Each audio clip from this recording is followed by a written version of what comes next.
Before we start prayers and the meeting, could I ask all present to please treat everyone in this chamber with respect, including my chaplain, Reverend Jean Hilston, whilst prayers are being said.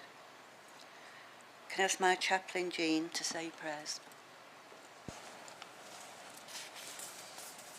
As we meet in this season of Advent, we anticipate the wonderful celebration of Christmas time. Let us remember that beneath all the hype of tinsel and crackers, at the heart of the Christmas story lies a little child born into poverty, rough sleeping, and fear for what life might bring. Let us do all that we can in our own way and with our skills, our experience, our resources and our contacts to improve the lives of those who are just like Jesus. Born into families who have difficulty in coping and scared of what the future might bring. Help us, like the wise men, to bring all that is in our gift to offer light and hope to all families and individuals in this borough this Christmas and forevermore. Amen.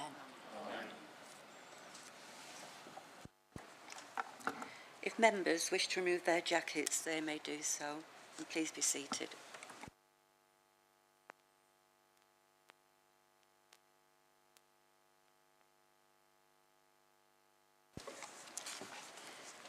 May I remind members and members of the public that the meeting will be streamed live on a webcast from the Council's website.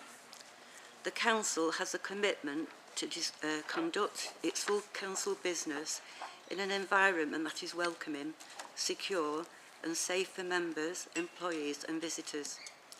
It is important that meetings are conducted in a safe and fair manner. All persons present at meetings should be treated with courtesy and respect. This includes members of the public, elected members, employees and visitors. Behaviours, language or actions that impact public safety, cause disruption and or adjournment to the course of business at meetings are not acceptable. Members of the public are asked, therefore, to note the public meeting protocol, which is also available on the Council's website, and elected members are reminded to note that elected members protocol under the Members' Code of Conduct, which was signed upon taking office, which provides details of expected principles of behaviour.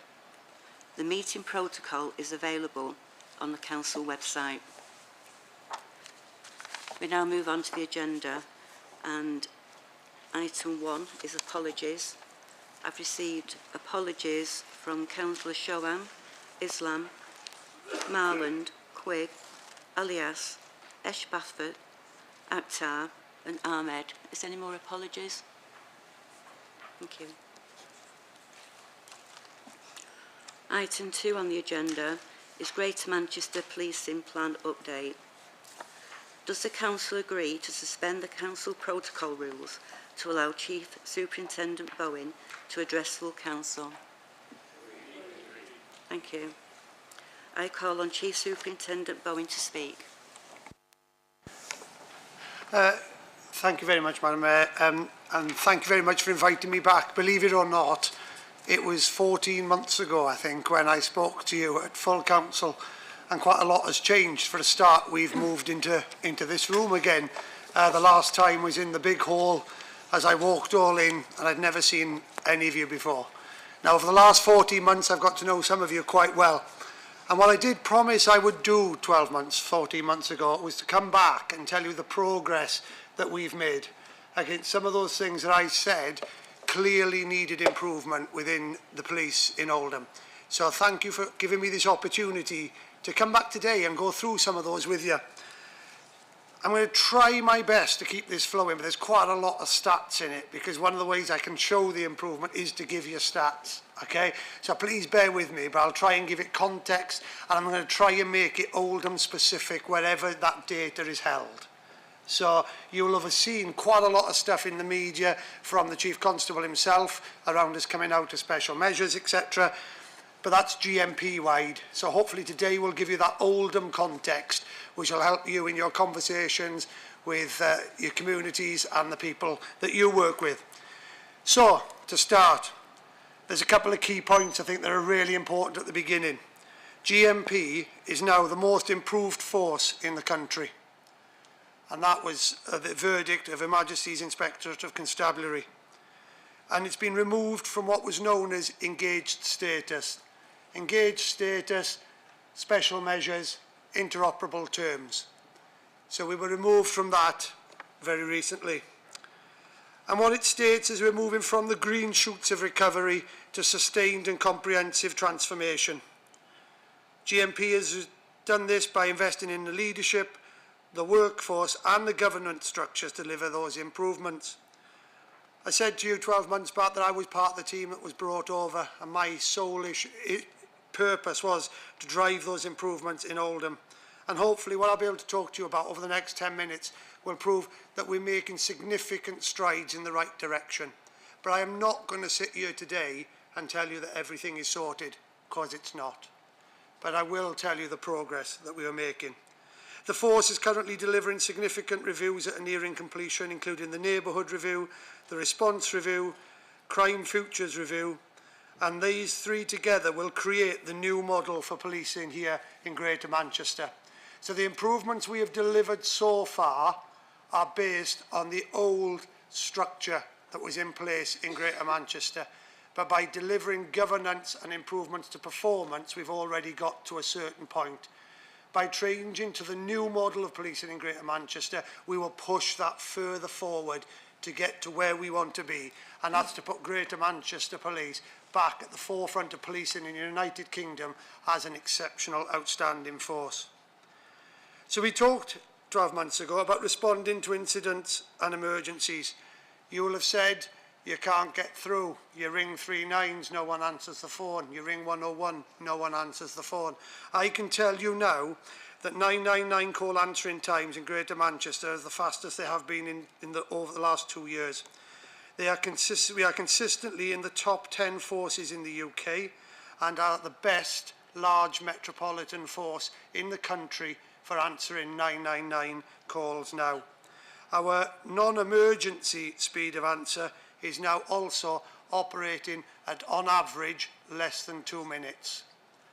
Now, some of you will hear horror stories, and I'm not going to say that sometimes, if lots of people ring together, those figures don't increase significantly. But these are the facts. You can get through to us when we ring now. So bringing it to Oldham context, which is the important bit, I think. So whilst I've seen an increase in demand on a rolling 12 months from 753 emergency calls to 899, we've brought down the average attendance on an emergency graded call in Oldham from 14 minutes 16 seconds to 9 minutes 25 seconds. We are consistently getting to over 85% of grade 1 emergencies within the 15-minute target provided by the government, and the vast majority of the ones outside the 85% that we're getting to are narrowly missed. Last week, I can confirm we got to 93% of grade 1 calls within the 15 minutes. Our grade 2, so that's non-emergency, so that's within the hour. You will have heard me tell you last time I spoke that it was over 16-hour average to get to those calls, which is totally unacceptable. I can now tell you we've reduced that to 3 hours. It's not where I want it to be, but I'm sure you'll agree that 3 hours is significantly better than 16 hours. And we've taken us up from 19.9% of calls being reached within the 1 hour target to around 50% on a rolling basis. Again, significant improvements, but not where I want it to be. And what we've introduced is better use of an appointment system where we can agree time for the appropriate to the caller. So lots of times, rather than sitting in for the whole day or saying we'll come next day, etc. We will agree an actual time with the caller, which gives it victim focus, which is what's important. I spoke to you before about open crime. When I arrived in Oldham, we were circa 6,500 open crimes being investigated. I can tell you today we're at 3,100, which is a reduction of over 50%, which means we are doing positive investigations to crimes in a proportionate, effective and timely way for our communities. And all crime is proportionately investigated.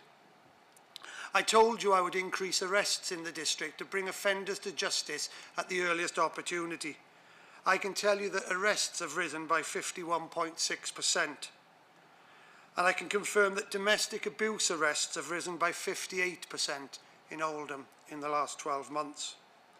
In the last 12 months, 1,562 offences have resulted in a charge or a summons.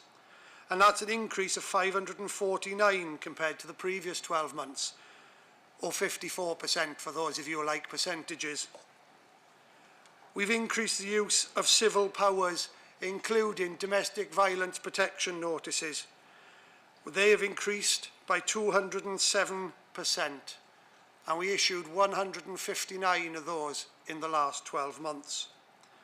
Using the asset recovery programme proactively, I've been able to redistribute over £150,000 worth of criminal assets to good causes in Oldham, including a new vehicle for the mountain rescue team, new drainage systems at Fitton Hill Bulldogs rugby team, extensive refurbishments at the Ioannis youth-based project at the Old Chatterton Library, as well as projects at Madlow and other youth organisations.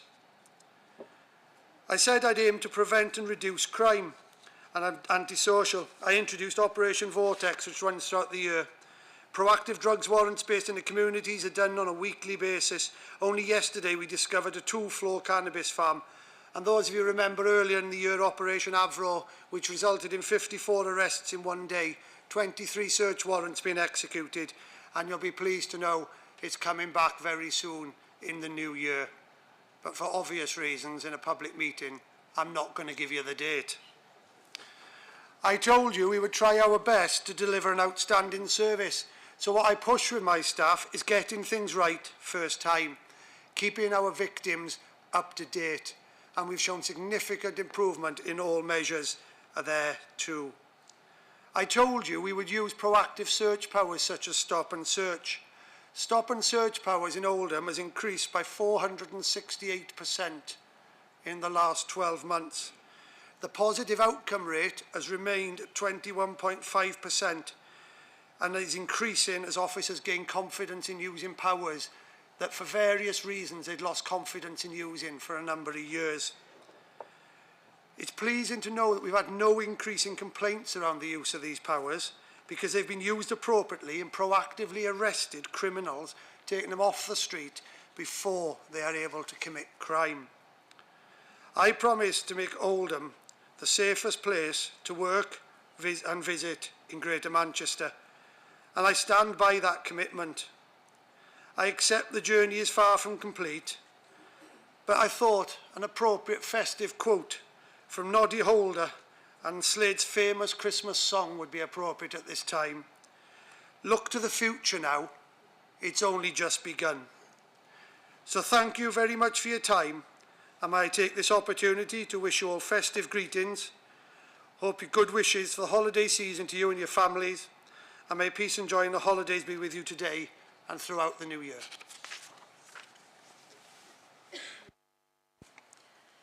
Thank you, Chief Superintendent. There'll be now 2 questions from each group. I call upon Councillor Chatterton to ask the first question for Labour. Thank you, Madam Mayor, and can I thank Chief Superintendent Bowen as well for the update, which I really welcome, particularly the improvements you have made in terms of responsiveness to our residents has been impressive, so well done to yourself and all your team on that, and also as it's replicated across Greater Manchester for all 10 of us, so well done to Stephen Watson as well. Now, next month, as you'll know, Inspector Bowen, will be 6 months since myself, you, Andy Burnham and Stephen Watson hosted a press conference right here, well, we did one in Manchester and then here, following the publication of the independent review of historic child sexual exploitation in Oldham. Now, understandably, the review generated a lot of interest and continues to do so in Oldham and beyond. People in Oldham were rightly horrified by things that they read in that report and the accounts of those survivors. And now, rightly, people in Oldham, and include every single one of us in this chamber today, expect to see justice in respect of those peoples that carried out those atrocious acts to those children. Can the Chief Superintendent update us on the progress of bringing those people to justice through Operation Sherwood? Thank you. Yeah, the dedicated team of Operation Sherwood within the 4th CSE unit and alongside our key partners continue the committed work in response to the 10 child sexual exploitation cases featured within the assurance report.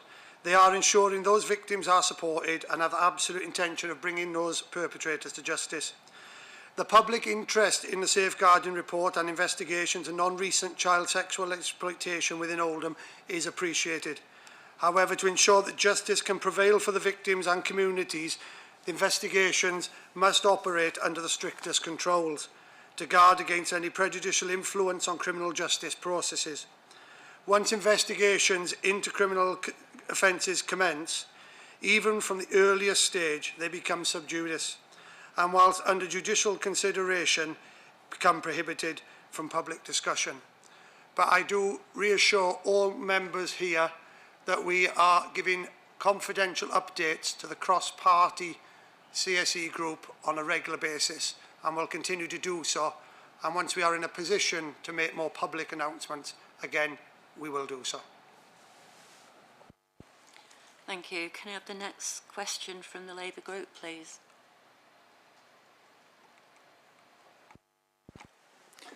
Thank you, Chief Superintendent. I represent Royal North, and when I'm out and about, whether I'm canvassing or bump into people, the hottest topic when it comes to law and order is speeding motorists. So I'm just wondering what plan you've got. I mean, I should imagine it's probably the same all over Oldham. What plan have you got, GMP got to put in place to stop this? Thank you. Yes, thank you for the question there, Councillor.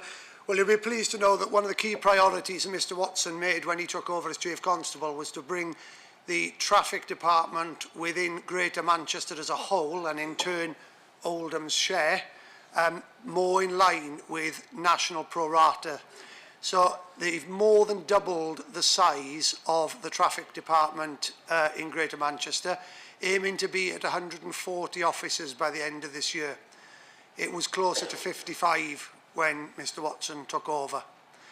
Clearly, there takes time to train, takes time to get them all operational, but significant investment is ongoing in that department as we speak, and a number of officers have transferred over from other forces because they see the journey that Greater Manchester are going on, and they have brought with them the skills that we need to put them straight out onto the street to make that difference. So hopefully we'll start seeing that improvement and the visibility of our trusted traffic colleagues. Thank you. Two questions from the Liberal Democrats. I've got Councillor Sykes and Councillor Al-Hamdani. Thank you, Madam Mayor, and I thank you for your update this afternoon. Some very encouraging news there. But the question I want to ask, despite what you've said, and I wouldn't question it at all, is the similar question I asked last time you were here, which was, like you were saying, 14 months ago, is when we will start to see the difference, and more importantly, when will the people I represent start to feel the difference?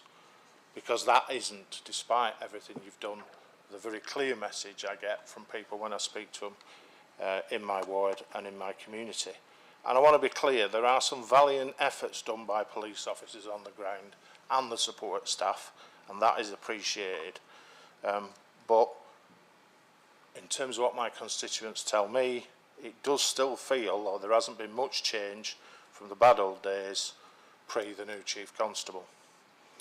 And as elected representatives, it's my job to raise those grievances from the public, and I accept there might be a time lag. The thing I want to ask specifically, is I know from conversations with people involved in the service that when fully operational, GMP in Oldham should have, give or take, and it depends how you count these, about 30 officers across the borough. But at a number of points this year, that operational number of officers has been down to the low teens. And we'll never have effective policing in this borough while the numbers are so low. So what are the barriers to having our local force fully staffed, and how do you see staff pressures developing in 2023? And my other part of the question, which the leader hinted at in her question, was regarding the CSE review. In December 2018, this authority requested extra vetting help from GMP, with the head of licensing saying they had no faith in DBS checks.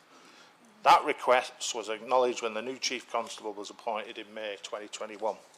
Then, despite this Liberal Democrat group, my colleagues and I, chasing GMP via Burnham in August, and despite the question being put to officers at various shadow cabinet briefings in October, November and December this year, officers have sadly confirmed that there has been no meaningful response from GMP. When the head of licensing says he has no faith in DBS checks in 2018 and needs help from GMP, how many years is it reasonable to wait for a constructive response to a legitimate plea for help? Thank you. Thank you very much for the question. I'll try to remember all the different bits. Okay, so to start with staffing, GMP has undergone in the last financial year the biggest recruitment drive for police officers ever seen in any police force. We are currently taking on 120 police officers every 5 weeks. I had the pleasure of being at Sedgley Park, I think it was last Monday, to welcome the latest 120 officers. Now, clearly, 120 officers goes across the whole of GMP, but Oldham's share is obviously pro rata. The issue that we do have, and then filtering down onto the front line, is clearly the day they arrive, they're not a fully functioning police officer with the best will in the world. Just like in the vast majority of your professions, training is required, and we have to make sure that they are operationally and occupationally competent to be able to go out on the streets so that it's safe for them and safe for our communities. But what I can reassure you is every 5 weeks I have the pleasure of welcoming the next batch to Oldham. It's literally come in my diary today that our next batch arrives on the 3rd of January, where we'll get another 7. And 5 weeks after that, another 9, and 5 weeks after that, another 10. Now, those numbers do bolster. Now, clearly, they do have training to do as well, so they come, they do some time on the front line, they go back and do training, and this goes on for the first couple of years of their career. But I can tell you there is a well thought out plan added to the external recruitment we've done from other forces, which is bolstering the numbers here in Oldham and across Greater Manchester. So that's part one of the question. Part two of the question around information sharing. I don't have the specifics of that particular thing, but I will undertake to bring an answer back via the council to that issue. However, what I can reassure you is that whenever any request for specific information has been received by myself or my team since I've been here, we have been in a position to share it, and we have made a number of disclosures which wouldn't have appeared on DBS but were appropriate in a public interest to protect our communities, and we'll continue to do that as and when information comes to light. Thank you. Councillor Al-Hamdani. Thank you, Madam Mayor. And just with reference to the figures that you brought before, I was particularly pleased to hear the figures you said on domestic violence, and because that was one of the things that had been referred previously to GMP repeatedly. So I hope that that's going to filter through, and we'll see His Majesty's Inspectorate come back and sort of with matching kind of hopefully praise down the line. But the specifics of the question not related to that. I was just applauding that. So the Greater Manchester Mayor previously stated an ambition to have a named officer for every Greater Manchester ward. Can I ask you which, if any, Oldham wards had a named officer throughout the last year? And more than that, what proportion of the time of when we do have a named officer are they transferred away? I'm aware that my sergeant has been transferred away to work on murder investigations in Manchester. So if they're spending time being seconded, you know, how much time do we not have neighbourhood police officers in that sense? Not just the named person, but then they're away. Thank you. One of the reviews I outlined in my kind of brief overview was the neighbourhood review. Part of the neighbourhood review was to look at neighbourhood policing across the piece to try and bring in an effective neighbourhood policing model across Greater Manchester. The situation was we had different ones in different areas, and what we wanted to do was identify the best practice, bring it together to give a consistent approach across the force. As it stands, I do have 2 vacancies that I am definitely aware of from the meeting earlier in the week in my neighbourhood teams. So there are 2 wards currently, I can't give you the names of them, but I will find them out for you if you want, that don't have anybody allocated to them at the moment. We are aiming to have our neighbourhood team up to full strength for March. From March, the Chief has made it known that it will be his view that they are not obstructed from neighbourhood duties. Now, I'll always give a degree of caveat, right? Fundamentally, the warrant card says they are a police officer in England and Wales. If Armageddon breaks out and something drastic is going on and we need numbers, sometimes that would need to happen. However, that would be in extremis. So from March, beginning of April at the latest, when the neighbourhood model goes live, that is the commitment we've got from the Force Command team. My job is to deliver it.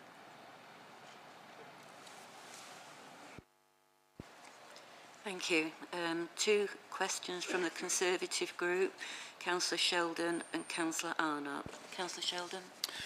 Thank you, Madam Mayor, and thank you, Chief Superintendent, for meeting us today and updating us with details. At this time of year, many of our constituents will be out and about preparing for Christmas and enjoying the many festivities around the borough. They'll be on our high streets and on our roads. Unfortunately, there are those that are putting everyone else's life at risk. Dangerous drivers who knowingly and willingly flout the speed limits to show off, racing around the borough with complete disregard for the law. Having spoken to residents in my constituency, it is clear that it is a persistent problem, with it being observed each Saturday in Upper Mill, just as one of unfortunately many examples that I have been informed of. As you will be aware, there are hundreds, if not thousands, of pedestrians on the high streets of our borough each weekend, more so at the moment, given that it is the season of festivities and works Christmas parties. These people who are simply out enjoying themselves frequently walk into the road, and unfortunately, given the dangerous drivers I have just mentioned, this is an accident waiting to happen. I believe that we should be proactive in responding to this, as a failure to deal with this issue now will unfortunately mean that we will have to react when something does go wrong. And this driving leads to a tragic incident on our roads. If we can nip this problem in the bud by deterring these dangerous drivers, we can save lives. Speed guns have proven to be a useful tool both to identify dangerous drivers and deter those who may be considering such reckless behaviour, with police use of them in the Oldham area previously having led to multiple prosecutions. Something needs to be done to reduce the level of dangerous speeding across Oldham, and my question to the Chief Superintendent is this: are the issues that I have mentioned being dealt with sufficiently? Do the police have enough resources to deal with this issue, and what can this council be doing that would help in any way? For example, can we request the use of the handheld speed guns to catch out these speeding drivers? using it remotely and in different locations with the hope that the element of surprise may do the trick. Word will soon get around, and after a few fines, we may be able to control this idiotic behaviour. Thank you, Chief Superintendent, and thank you, Madam Mayor. Thank you very much for the question. Obviously, we kind of covered some of it in an earlier question around the increase in traffic officers, and I appreciate everybody doesn't see each other's questions. So it's so we have covered a bit of it off there. We are investing heavily in traffic officers, and they are the key deterrent and ability to prosecute. Greater Manchester Police does have a department that does operate mobile speed cameras. We do put bids in for various parts of the borough for them to come over, and they have been very successful when they've come, acting as a deterrent as much as a prosecution. We are looking into the possibility of training up a number of our neighbourhood officers who understand the local complexities around areas where speeding is particularly rife, around their ability to be able to do a bit of ad hoc work as well, because what does make it more of a deterrent is that ability to just go and do it for half an hour and then put it away again and get on with the rest of the job, rather than parking up and being there. Because I don't know what your Facebooks are like in your community, but where I live in Brighouse, as soon as somebody parks a speed van anywhere, it's all over Facebook. Okay, and I think I'm pretty confident that things will be very similar around here. So the ability to just pop up for half an hour, do it, put it away, and then perhaps get it out again later and not be there for the full day does make a difference. So we're looking into that possibility at the moment. When it comes to what can the council do to help about it, is what the biggest issue will be, is buying the speed guns. But if we get to that point, then that's something I can address to the Community Safety Partnership potentially, and we'll have a look at how's best to fund that. But I hope that answers your question. Councillor Arnott. Thank you, Madam Mayor, and thank you, Chief Superintendent, for taking the time to come this afternoon. In the early hours of the morning on Tuesday the 13th of July 2021, the car belonging to the then council leader of OMBC was subject to a firebomb attack in Glodwick. This extremely concerning event attracted a significant amount of publicity in the local and national press and on the television news. Politicians from all sides, including the Prime Minister, offered their support to Councillor Shah. At the time, Detective Chief Inspector Wesley Knights described the attack as a reckless, abhorrent act and further pledged that we will not rest until the circumstances surrounding this incident are fully understood and those responsible are brought to justice. Despite CCTV footage of the act itself being freely available on social media and some 17 months on, nobody appears to have been charged in relation to this shocking attack on a property of a high-profile public figure in our town.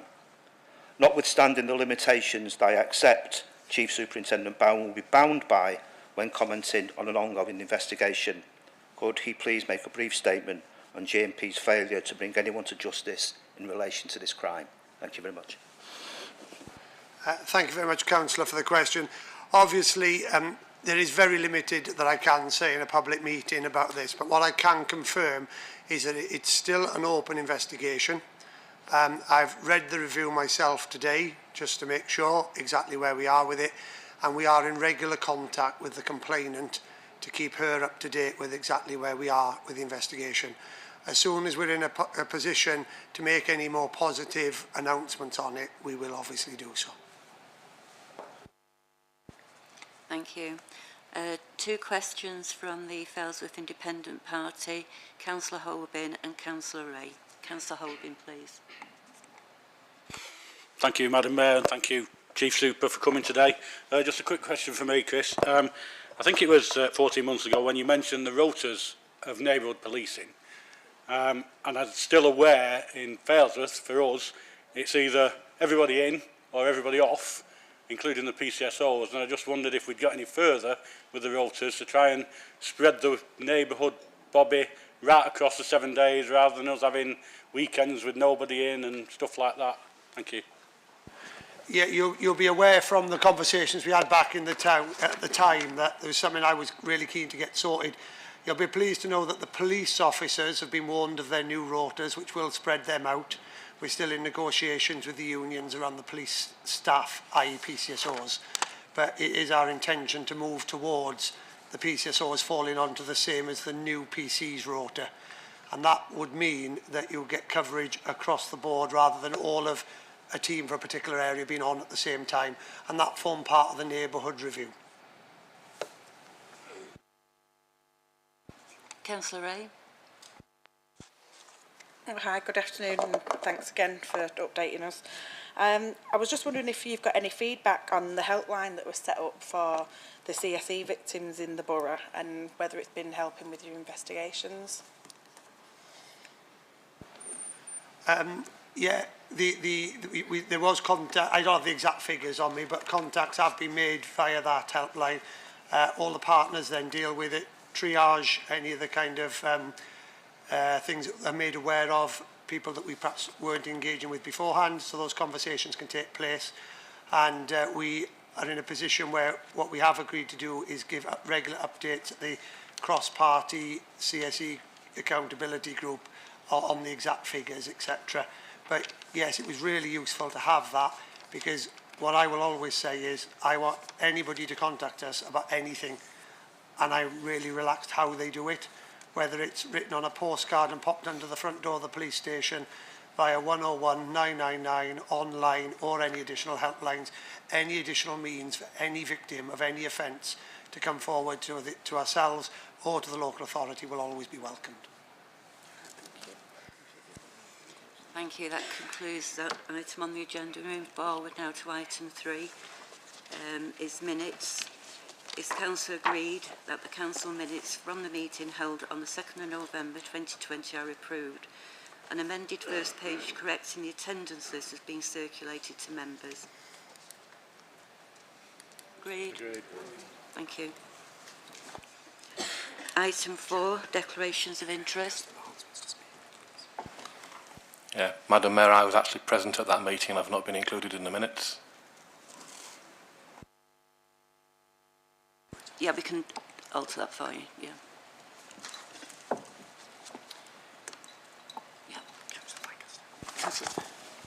Madam Mayor, can I declare an interest, please, a pecuniary interest in item 11, motion 1, by virtue of employment with the Royal British Legion? Thank you. Any more declarations of interest? Madam Mayor, can I declare an interest in item 11, motion 1, in the receipt of an armed forces pension? Can I declare an unregisterable interest in Cabinet minutes as a trustee of Positive Steps?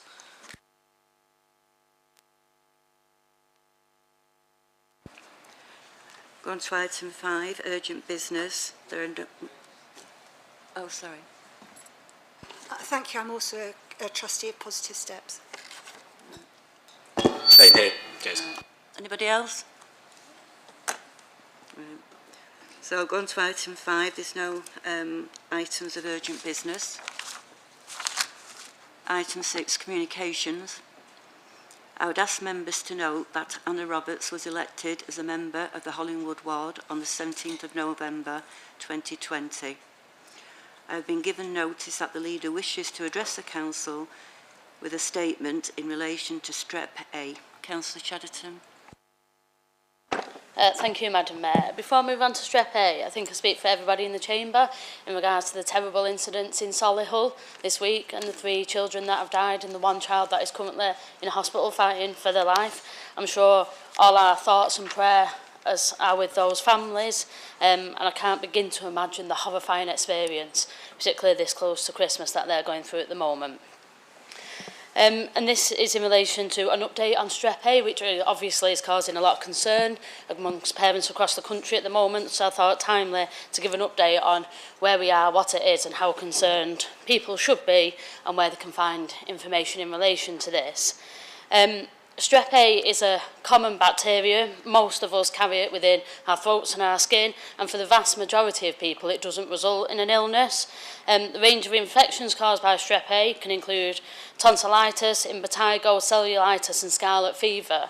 And in very rare occasions, bacteria can get into the bloodstream and cause an illness called invasive group A strep or IgAS, which can be very serious, particularly in older, younger or more vulnerable groups, as we're seeing across the country at the moment. Scarlet fever and IgAS are notifiable diseases, so confirmed cases must be reported by laboratories or clinicians.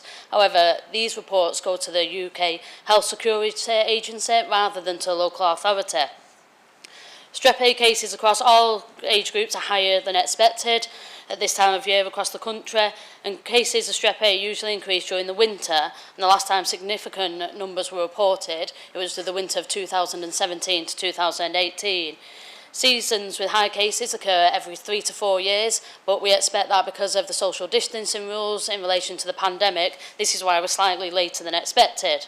Now, in Oldham, in recent weeks, we've seen numbers which are slightly higher than the seasonal average.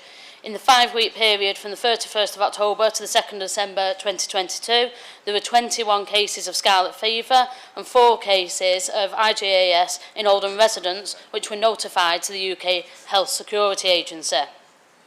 We understand that from parents, families and education settings are concerned at the moment.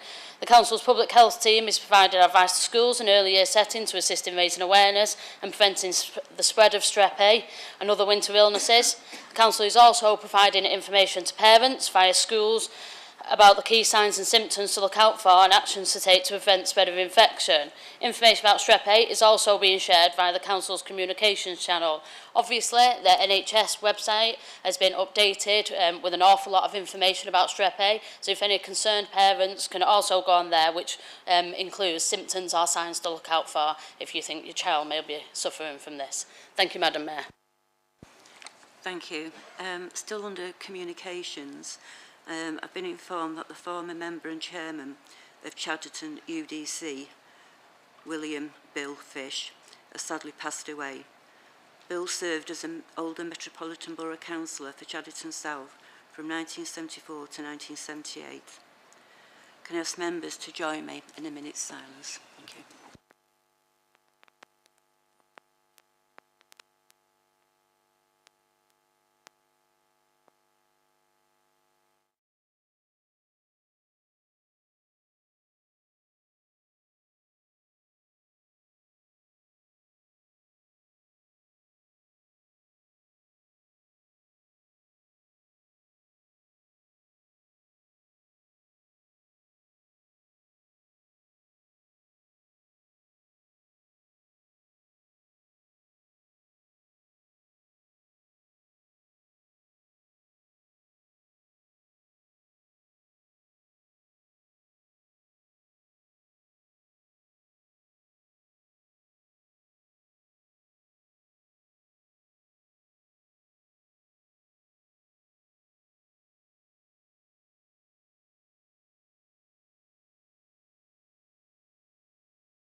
Item 7, petitions.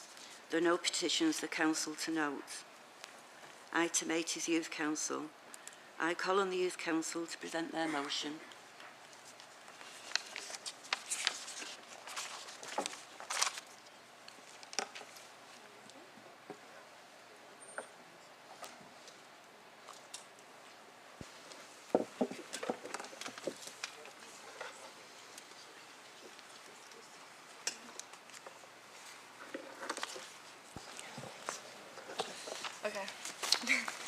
Good afternoon, and thank you for hearing our motion today. My name is Eng Shi, and I am the Greater Manchester Youth Combined Authority rep for Oldham, and a Youth Councillor for Oldham South. And my name is Dylan Davison, and I am the Youth Councillor for Oldham North. Over the past 3 years, young people have told us that the environment is one of the biggest issues that they feel needs to be dealt with. In Make Your Mark, since 2018, 29,792 votes have been cast by young people, and nearly a quarter have been for environmental issues. In October of this year, we attended the Greater Manchester Green Summit, opened by our very own youth mayor. This event highlighted the urgency and importance presented to us by the climate crisis. Speakers talked about the levels of pollution and CO2 levels in Greater Manchester, how we have already used most of our carbon budget, and how we are failing behind the target sets.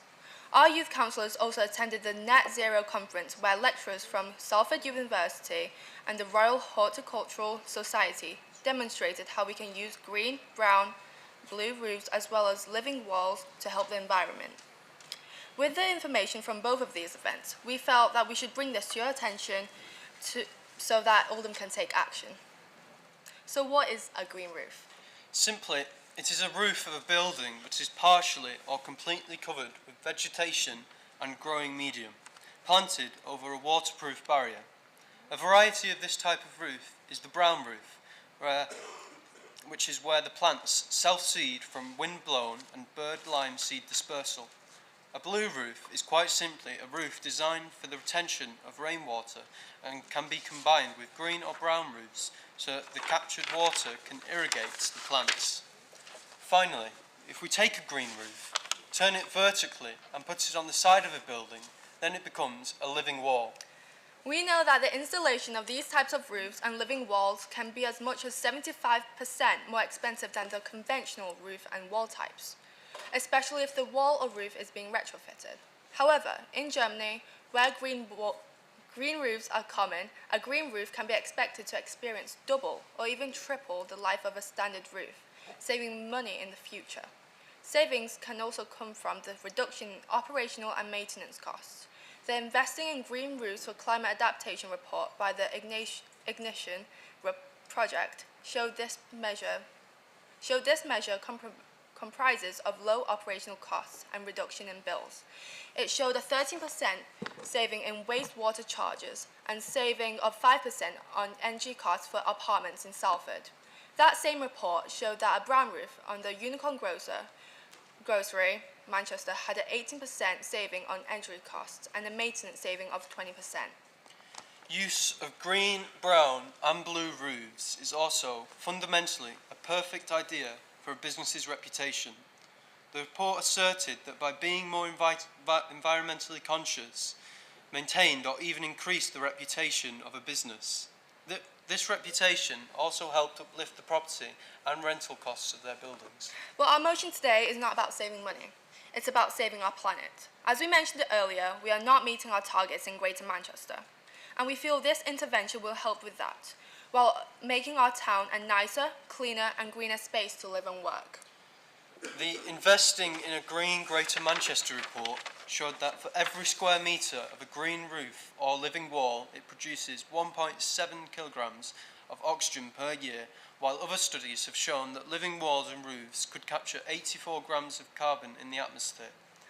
The report also showed that buildings with a green roof on top, on average, use 6.7% less energy to heat or cool the building and reduce noise pollution by 11 decibels. A living wall, on the other hand, can reduce energy use by 8%, remove 18 to 35% of CO2 from the surrounding areas, and remove 200 grams of airborne particles every year for every square metre. With this in mind, green roofs and living walls are ideally placed in high-traffic, busy urban areas such as town centres. With the number of hills in Oldham, flooding is perhaps not a major issue, but with the amount of rain we have, our drainage system must be under a lot of strain. With interventions such as living walls and roofs, the amount of water runoff is significantly reduced, with the vegetation and substrate retaining up to 75% of water that is dropped onto it. This would help ease the pressure on our drainage systems and reduce the need for water treatment companies to process it. Again, this would indirectly mean less energy is consumed. As well as helping the environment, having greenery in built-up areas will also help the residents' mental health. It's well known that endorphin levels increase when you feel calmer within nature. Greenery helps lower stress levels and generate lots of positive emotions.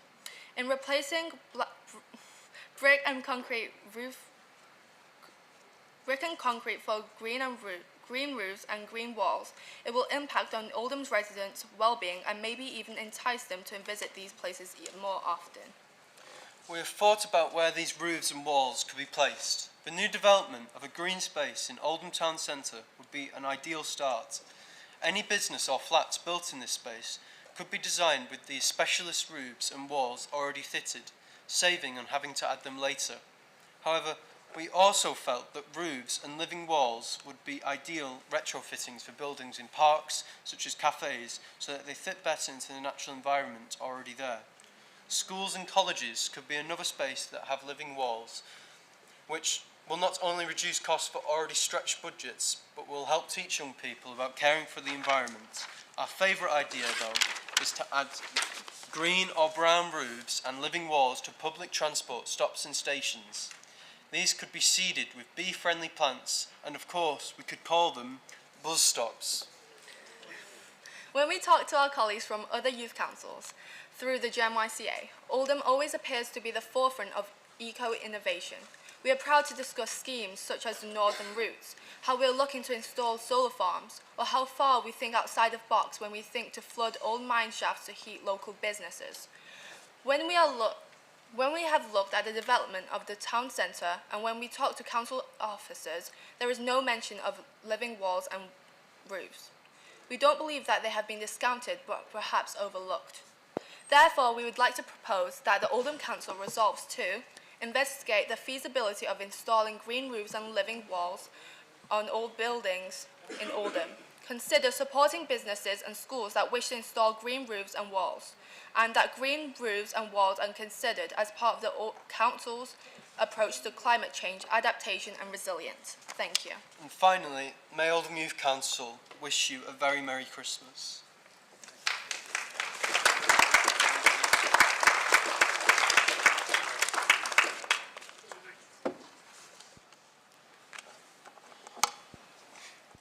Thank you, well done. Does any member wish to speak? Councillor Jabbar's indicated. Anybody else? Thank you, Madam Mayor. Can I congratulate the two Youth Council speakers for the motion and the eloquent way they have spoken to us today. I was at the Green Summit in October, and I can say, Madam Mayor, that our Youth Mayor, Hamra, she spoke so confidently and elegantly about this issue. It made me proud as an Oldhamer. So I want to thank you, and especially to Hamra, for the way she conveyed the message. Can I also, Madam Mayor, while I'm thanking people, thank our Chief Executive, Mr. Harry Cattrall. He's the lead for Green Agenda in Greater Manchester. And through him, we're doing some fantastic work. And I want to take this opportunity to thank him for what he's doing for this obvious area, which impacts on everyone, not just in Oldham, not just in the UK, but across the globe. So thank you, Harry, for the work you're doing. Madam Mayor, you'll be pleased to know that here in Oldham, we take this issue very, very seriously. And in fact, we got the Oldham Green New Deal strategy, which was the first in the country. And that aims to deliver exactly what the youth colleagues were saying earlier on. We want to be at the cutting edge of developing technology that will protect our environment, but also deliver renewable energy, and we're getting on with that. And the green and blue infrastructure they talked about here are a part of that, delivering that strategy. So, for example, in Northern Routes, we will be implementing a wide range of green and blue infrastructure measures to benefit health and well-being, as well as biodiversity and heat and flooding mitigation. In terms of town centre, we're doing lots of work, and particularly the Jubilee Park will deliver a range of green and blue infrastructure benefiting residents, businesses, visitors. Additionally, the Council is currently procuring a master developer delivery partner for the regeneration of the town centre, and amongst other criteria, bidders are being scored on their environmental sustainability credentials, which will include looking at potential for green and blue roofs and walls on the town centre buildings where feasible and viable. The Council is also beginning to work to develop a new climate adaptation and resilience strategy, which will look at the potential for green roofs and walls to form part of the borough's response to the climate change strategy, along with a range of other measures and initiatives. So we are taking it seriously. Thank you for educating us about the roofs, the different types of roofs available and walls available. I'm sure people of Oldham will benefit from that. But congratulations to you for the work that you do. Thank you. Councillor Monroe, you want to move? Yeah. Thank you very much. That was, you spoke really eloquently and very passionately about the subject. I just wanted to highlight an additional benefit to green roofs and living walls, which is that they help to protect against extreme heat. And we all remember in the summer the really extreme heat, which you know, was over 40 degrees and had implications for public health as well. Sorry. Okay, and the walls can help to mitigate against that. So I think we need to think very seriously about our planning and how we can integrate these walls to help public health as well. Thank you. I'm moving now? Oh, right. Oh, right. Sorry, apparently I'm moving the motion now. Sorry, I didn't realise that. But that was my comment. Thank you very much. We moved the motion. Yes, formally moving. Thank you. Councillor Gloucester to second. Councillor H. Gloucester. Thank you, Madam Mayor. I rise to second this motion and commend the Youth Council for bringing it forward. Thank you. We should all be aware the many eco houses being built, which are airtight for those that don't know, generally have a living roof. This is for very clear reasons, as have already been mentioned, as well as boosting thermal performance. Living roofs improve drainage, increase lifespan of the roof, help the environment, support wildlife habitats and air quality. It sounds amazing, doesn't it? Unfortunately, as with all great systems, there are a few downfalls. Living roofs are more expensive, already mentioned, and if replacing a roof, additional weight support is often required, which is why they're generally only used on new properties. However, I can't read my own writing, I've made some amendments. However, we are running out of time to save our planet, and I'm sure that many retrofit schemes could be successful. I've not yet heard of many builders promoting the use of living anything on new builds, and this is where it really needs to start, and it needs to start soon. These living walls and roofs do require extra maintenance. I'm not sure how many of us have had our roofs repaired or maintained over the last 10 years, but I would imagine it is actually minimal. A living roof does need to be treated like a garden, being fed, watered and weeded regularly. Blue roofs are not as labour intensive, but are actually quite a new system that not many people have heard about or talk about. However, there could be a new employment scheme along there somewhere.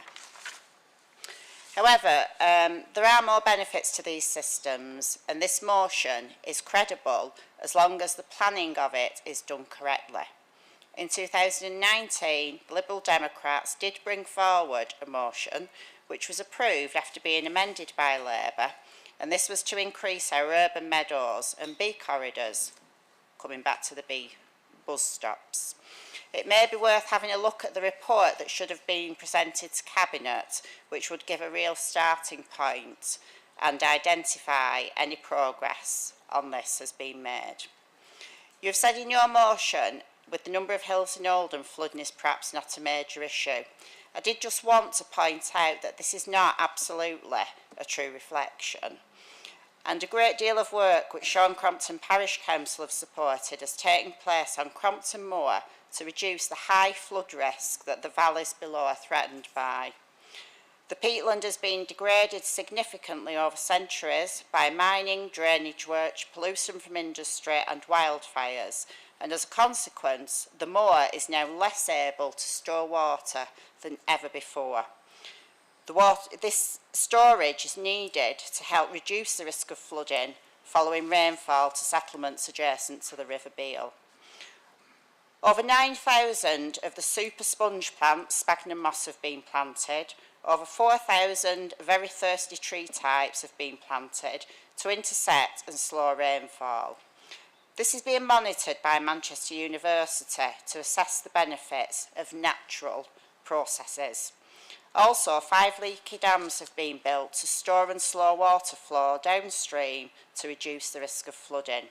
All of this work is extremely important, effective, and on the whole carried out by a great many dedicated volunteers. This has helped to educate people about the flood risk issues faced, together with aiding mental health and access to the outdoors. We are incredibly grateful to the many partners involved, and of course the Crompton Moor User Group for their tireless work.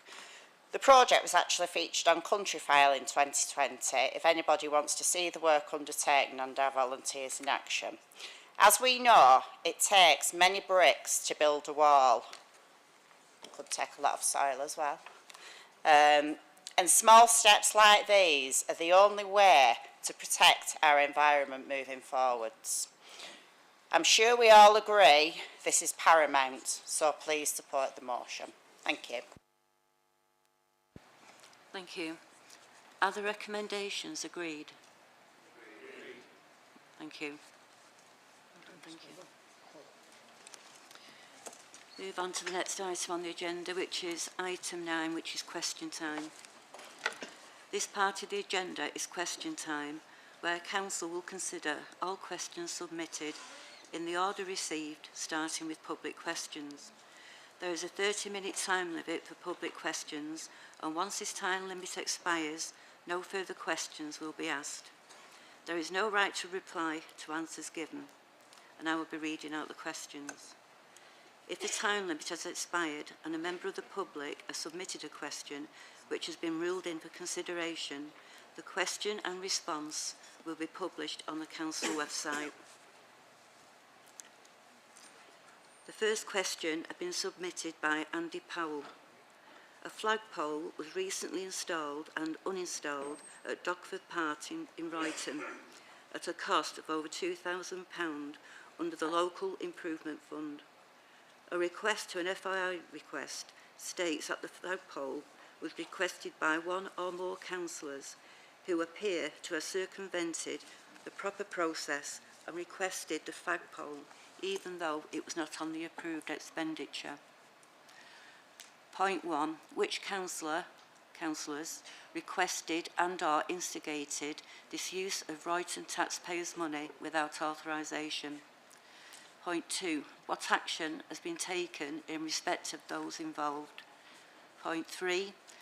Will the people of Royton get the chance to recoup some of this £2,000 for much needed local improvements? Point 4.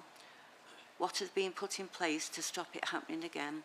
And I call on Councillor Roberts to respond. Thank you, Madam Mayor. Earlier this year, a number of concerns were raised with the Council during a weekend of extremely high winds about the safety of a flagpole which had recently been erected at Dogford Park.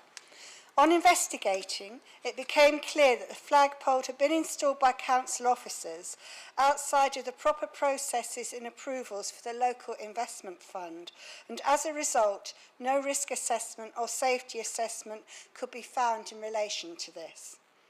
As a result, the decision was made to remove the pole as soon as possible, while the circumstances and process of its installation could be discovered. The pole was stored for reuse once a suitable local site could be identified. The council staff involved in the purchase and installation have been reminded about the established processes for approval of local improvement fund bids, and our guidelines around approvals have been reviewed to try to avoid any further issues of this kind. Happily, the pole has now found a fitting new home alongside the War Memorial in Royton Park, where it can be enjoyed by the park's many visitors. Thank you. The next question has been submitted by Ben Ingham. I am writing to raise a concern around the parking on Lee View in Royton. The road is now effectively single carriage at times, right up to the junction with Middleton Road. This, coupled with the increase in traffic, seemingly using this route as a cut-through to Broadway, is beginning to cause issue. Additionally, there is a lack of visibility, coupled with a reduction in road space as you turn onto Middleton Road, causes potentially hazardous situations. Could the council look into restrictions on parking around the junctions to ease this? I call on Councillor Roberts to respond. Thank you. I know how difficult parking can be in many places across the borough, particularly in densely populated residential areas where households own more than one vehicle and don't have adequate off-street parking provision. Highways are aware of the issues on Lee View, where parking narrows the available road width, forcing motorists to operate a give-and-take system around the parked vehicles. The introduction of parking restrictions in yellow lines requires a legal traffic regulation order, which is subject to public consultation. As some of the parking arises, or most of it arises from residential vehicles, it's a challenge to balance where alternative parking locations would be located. Every time we put in double yellow lines, cars have to park somewhere else. We're happy to investigate options to relieve the parking concerns, but given the low traffic volumes and potential for residents to object to the parking restrictions, we'll need to review other options to help the local community. Thank you. The next question has been submitted by Shaheen Akhtar. In September, Andrew Clowes, a head teacher of Hayward Zeon, wrote an article asking, "Where do I cut?" as his budget has to stretch to deal with rising prices, unfunded staff pay rises and the energy crisis. He said that his staff also had to cope with a rising cost of living, and many of the families of his pupils were finding it hard to make ends meet. He wrote a long list of things the school already does to help and pointed out there is nothing left to cut to be able to make up for the underfunding of schools. He did suggest that schools be given money to pay for catch-up tutoring rather than a poor value for money national programme, and wondered what the new Secretary of State for Education would have to offer. He was right to suggest that there might be a few. Kit Malthouse has now been followed by Gillian Keegan. Does the Cabinet Member for Education have any information about what this Minister is doing to plug the funding gap in schools and help head teachers like Mr Clowes balancing the books for their schools and continue to provide good quality education for Oldham children? What does the November statement have to offer Oldham schools? I call on Councillor Larry to respond. Yeah, thank you, Madam Mayor, and I thank Shaheen Akhtar for her question. I acknowledge the schools have had their budget stretched, and they're having to deal with the rising prices and also the underfunding of staffs and the energy crisis. And I also sympathise that staff have to cope with the rising cost of living crisis and the many of the pupils and the families of the pupils as well. In terms of the council has set its funding formula for schools for the year 2023 and 24 based on initial funding notified earlier this year. This formula determines the funding allocations to be received by individual schools. The council expects to receive final dedicated schools grant funding notifications around the 21st of December, and this is likely to increase the grant available and therefore increase the funding for schools. However, in addition to the already notified funding, on the 17th of November 2022, the autumn statement was issued, and this included an announcement that the core schools budgets in England will receive an additional 2.3 billion of funding in 2023 and 2024, and 2.324 and 2025. Clearly, this is good news and will mean more funding for schools in Oldham. The detailed impact of this new money cannot as yet be determined and will only be available when the dedicated schools grant funding information is received, which is, as previously indicated, is likely to be around the 21st of December. The total funding increase and actual impact for individual schools can only be determined once all the detailed funding notifications have been received. Thank you. Thank you. The next question being submitted by David Barker. As a resident who often travels on the Metrolink through the town centre in the evening, it is an all too frequent occurrence to have a tram brought to a halt on Union Street by a car stopped in the road, obstructing the route of the tram. With a high cluster of takeaway units on Union Street and George Street and limited parking available, drivers using these premises often take to mounting the curves or stopping in the middle of the road, completely ignoring road markings such as double yellow lines and parking in an obstructive and often dangerous manner. Part of the problem seems to be a lack of patrolling by either the police or traffic wardens, which effectively encourages irresponsible and illegal parking, with drivers confident they will not be held to account. This is a problem every day of the week and routinely causes problems for tram drivers and passengers travelling through the town centre. In fact, councillors only need to take a short walk after this meeting to see the problem for themselves firsthand. Given that this has been a recurring problem for years, is the council able to come up with an effective solution to deal with this issue and make a proper road in the town centre usable for public transport and pedestrians all hours of the day? I call on Councillor Roberts to respond. Thank you. The parking problems on Union Street increased dramatically during the COVID pandemic and have become worse following the growth of hot food and takeaway home delivery services. Parking enforcement officers do patrol daily to try to catch illegally parked, well, I suppose I shouldn't say that, in order to see whether or not there are any illegally parked vehicles. The problem is that the drivers move away when the traffic enforcement officers arrive and then come back when they've gone. We're looking at options to change the nature of the town centre on Union Street to restrict the levels of parking currently being observed, and we're exploring funding options for these work.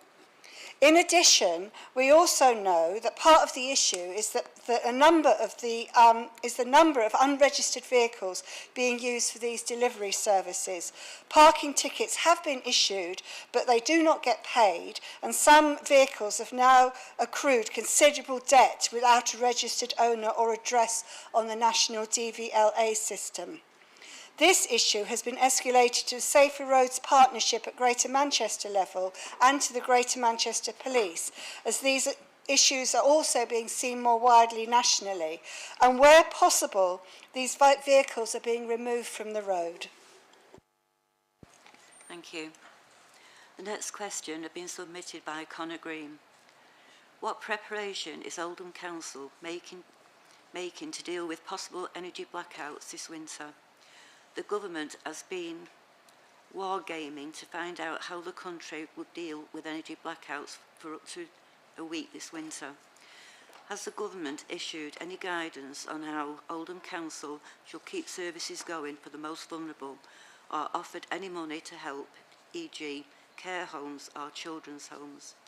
I agree with Debbie Abrams MP that we mustn't forget that it was the Tories who have, over the last 12 years, cut investments in energy efficiency, stopped the construction of onshore wind farms and closed gas storage facilities, meaning that we have lower levels of stored gas. But given that we seem to be in a precarious position, what reassurances can the Council give about help if blackouts do happen? And I call on Councillor Jabbar to respond. Thank you, Madam Mayor, and thanks to Connor for this important question. The Council has recently received some guidance from our energy suppliers, including the National Grid, who are advising that there's no anticipated interruption to energy supplies. However, we're still planning to support programs in case we do see supply issues this winter. worst case scenario is when electricity supplies across the UK would be intermittently turned off in a managed and controlled manner. If this occurs, we are reviewing vulnerable sites and registering them via electricity supply emergency code for protected site status, which essentially provides priority energy to registered site to allow services to continue. Beyond that, we're also reviewing provision for emergency generators to be commissioned. Finally, we'll continue to work with Greater Manchester Resilience Team to review key sites and services to ensure that Council can respond to power outage should it occur. Thank you, Madam Mayor.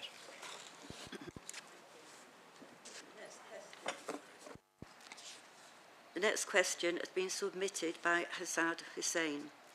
Oldham East MP Debbie Abrams is the chair of the Old Party Parliamentary Action Group, APPG, on dementia, which has just published a report, Workforce Matters, putting people with dementia at the heart of care. Workforce Matters has been shaped by the voice of nearly 2,000 people affected by dementia through an APPG survey, as well as oral and written evidence. The goal was to discover how social care workforce can enable people affected by dementia to live the lives they want. The main recommendation of the report is for the government to bring forward a people plan for social care that is centred around building a workforce that supports people with dementia to live with meaning, purpose and connection. Other recommendations include more government support for local councils to commission more services to help people with dementia. Can the Cabinet Member for Adult and Social Care tell us what people with dementia have in how Oldham services are designed and delivered, and ask council officers to read and consider the APPG report to see how it may help us to deliver better services? I call on Councillor Boundridge to respond. The dementia strategy in Oldham was developed by engaging with all stakeholders in dementia services. People with dementia and their carers were at the centre of this engagement and were represented throughout. We wanted more representation of people from BAME communities, so the role of a BAME link worker was developed who accesses the BAME communities and has worked with memory assessment services to ensure practice is culturally appropriate for patients and information and documents are translated into several languages. From findings within the strategy, we've reshaped, developed several services, and people with lived experience have been at the heart of development, including our latest service, a dementia hub in Dr. Kershaw's hospice.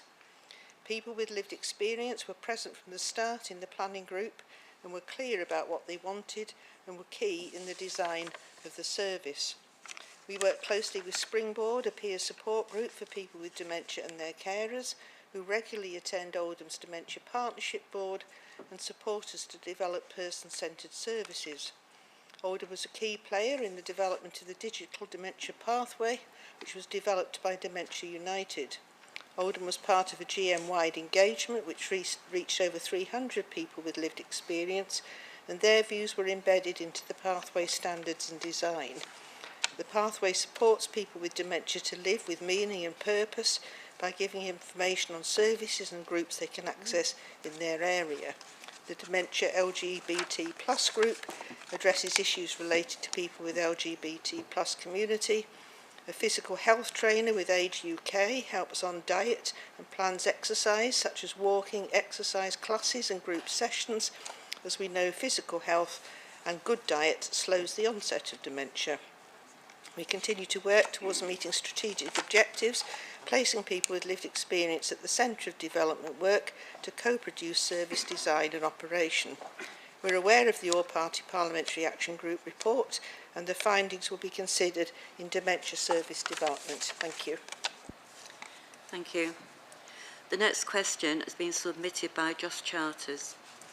In St James's Ward, there's been a lot of antisocial behaviour and crime over the past few months, with people riding illegal dirt bikes at all hours in Durka and Shover, and cars being stolen regularly in Shover.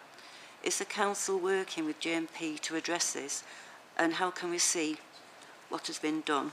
I call on Councillor Roberts to respond. Thank you. The use of off-road bikes and vehicle crime is a concern for us all, both in Shulver and Durka and across the borough. Unfortunately, the GMP Specialist Off-Road Bikes team is a very small force-wide resource which is in significant demand. Riding off-road bikes on the road is a very dangerous activity and many riders do not wear headgear. This restricts the opportunities for pursuit and enforcement at the time, even by the specialist team.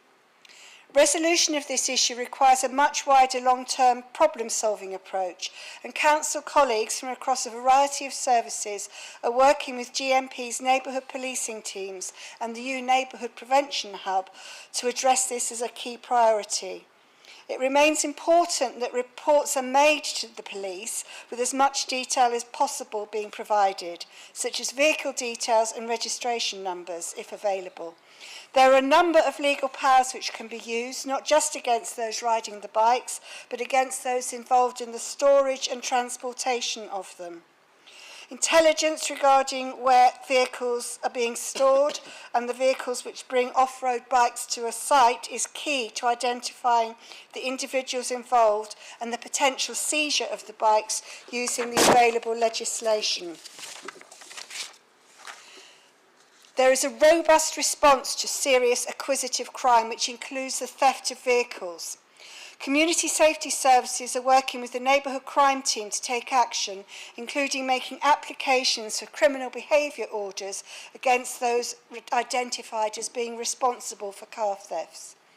Community Safety Services is working with other partners in the district and will use all the powers available to tackle these types of behaviours. For example, they will share information and evidence with housing providers to enable tenancy enforcement action to be taken to where it is appropriate to do so. Thank you. The next question has been submitted by Paul Skoltok. I live in Durka and rely on the bus service to travel into Manchester. I used to be able to get the regular 83 service to travel into Manchester in the morning, but now I had to get a frequently delayed bus into Oldham and either change buses or get a tram to get there now. The 83 service only runs to Manchester from Shulver in the evening. Can the council liaise with TFGM and the operators to ensure that buses are running regularly from Shulver to ensure that residents are not cut off from the rest of the town and the city region? I call on Councillor Chatterton to respond. Thank you, Madam Mayor. Can I thank Mr Skoltak for his question as well? Oldham Council are in regular contact with Transport for Greater Manchester regarding bus services in Oldham and the performance of those services. The 82 service and the 83 service are both provided by First Manchester. While TFGM have no direct control over these services, I've asked that the feedback relating to these services is raised at the next performance review meeting with the provider. TFGM actively encourage residents and councillors to raise specific issues via their website, and I would urge Mr Skoltok to do so, as this is a register that is used to log and monitor any feedback from communities and provides a stronger position for challenging performance and service delivery. As soon as the new bus franchising is rolled out for Oldham services, TFGM will be consulting on changes to bus routes to allow for better connected bus network from communities to key destinations, and it was also provided a much greater level of accountability from operators for higher levels of service standards. Thank you, Madam Mayor. Thank you. The next question has been submitted by Steve Croft. If you see my comments on our local forums, you will know that I am no fan of fireworks. Last night we had the firework display after the switch on, and to my view they were more expensive than in previous years. That might be a subjective view based on the amount that they bothered us. I have a question for the council. Why are the council not setting some sort of example and either reducing the scale of the display or by using silent fireworks? This comes on the back of the council leader's comment recently that demonstrated that the council are fully aware of the high number of people that find fireworks distressing. Thanks in advance, and thanks for all the work that you do for our area.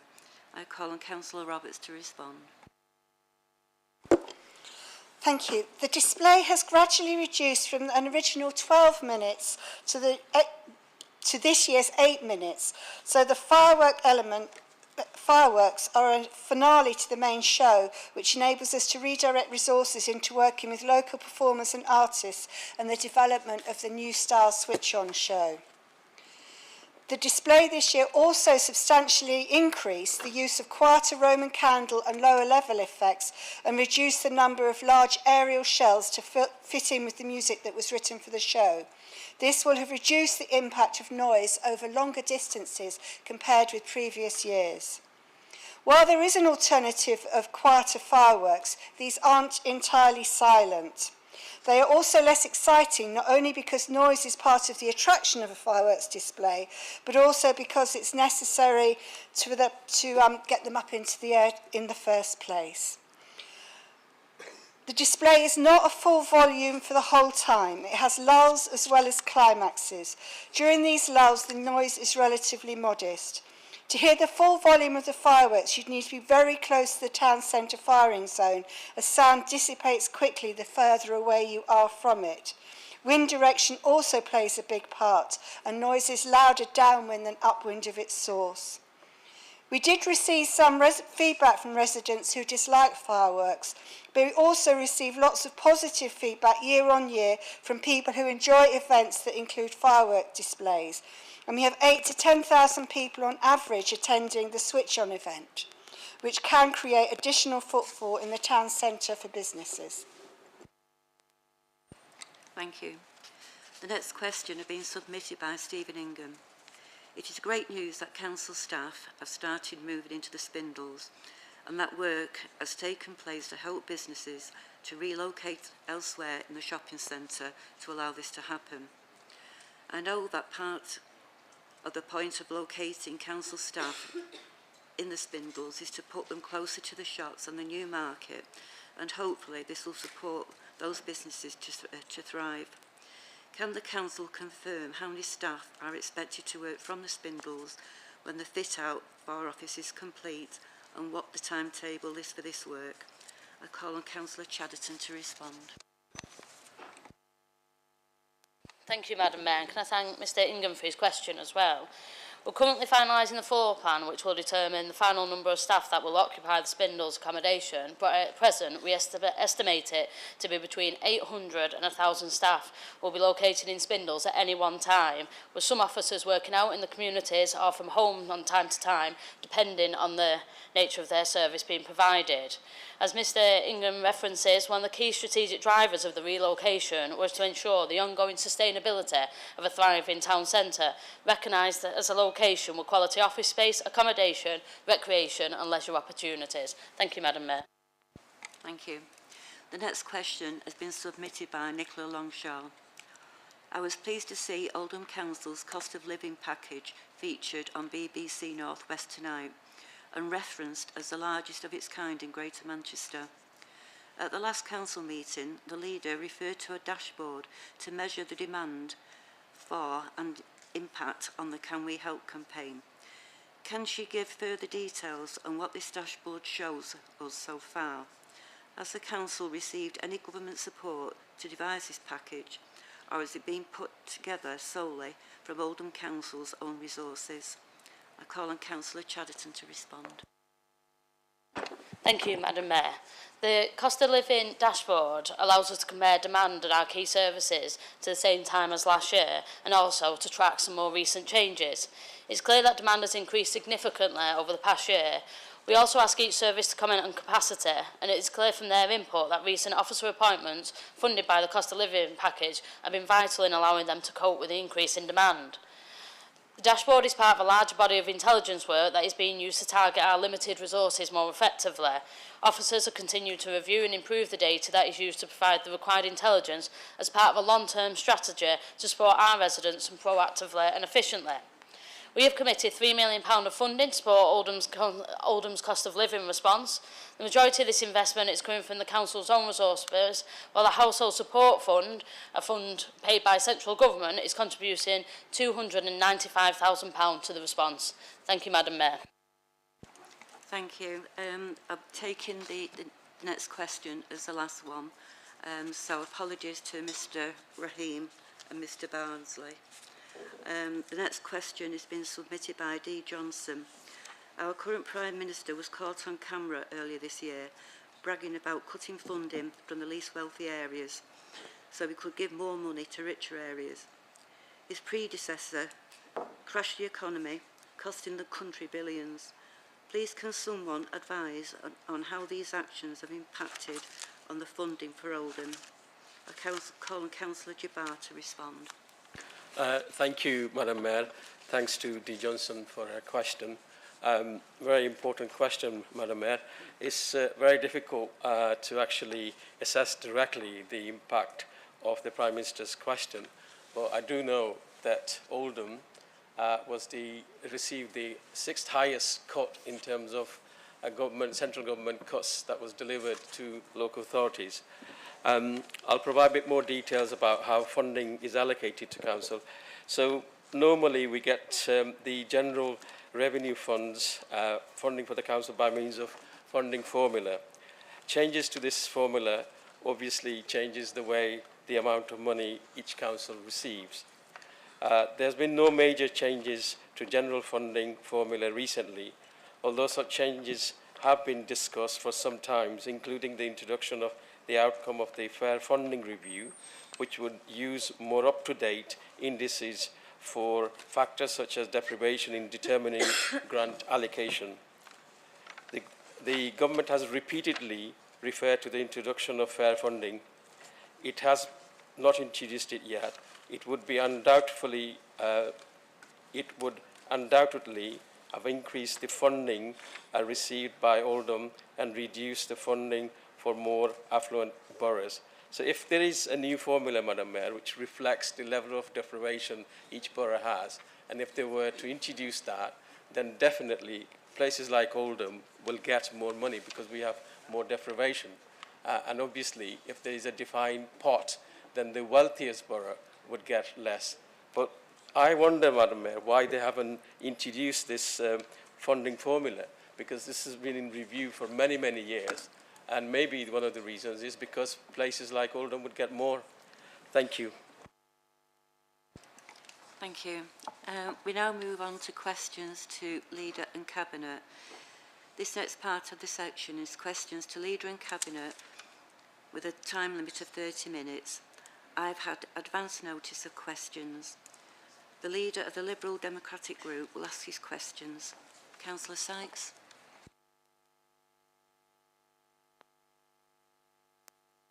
Thank you, Madam Mayor.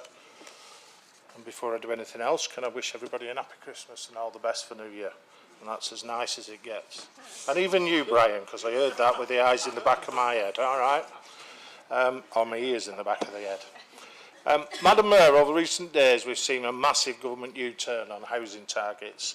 We in the Liberal Democrat Group have said for a long time that mandatory top-down targets imposed by central government will not deliver the housing developments that we need and the people of Oldham need.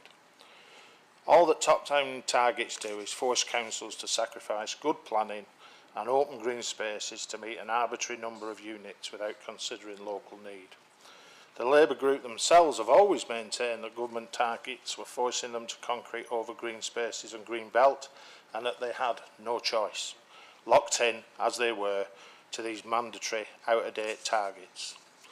Well, clearly, Madam Mayor, following Mr Gove's announcement, that is no longer the case.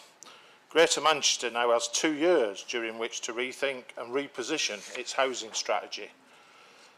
And what we need to see is the power and resources to redevelop brownfield, ex-industrial and other non-green and green belt sites. What we need is for the decisions affecting our borough to be taken in our borough in a way that takes an account of local need. And we need assurances that this council will protect our green spaces, one of the uniquenesses of Oldham compared to the 9 other districts in Greater Manchester. So the question to the Leader tonight is, will our administration now stop and pause and think again about the land grab to do with green belt and green spaces? Now we have no compulsory housing targets, or will there now be another excuse of why we have to build on green space and green belt. Thank you, Madam Mayor. Well, I mean, first off, it wasn't an excuse, because if it was an excuse, the government would have changed their mind.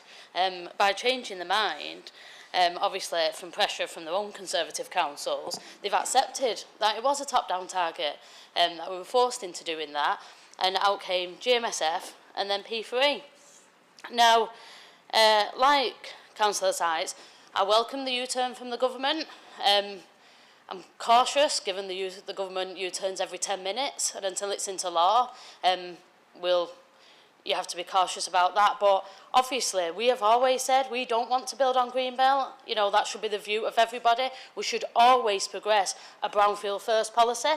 We should always be able to set our own targets based on our own housing need and the work that we do in this borough. And I do welcome the U-turn.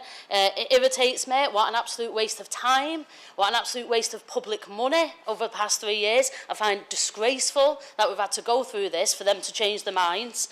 But as I say, I welcome this. I've already begun the conversations with officers about what that means for us here, particularly in relation to the Greenbelt sites that are currently in the P3 proposal.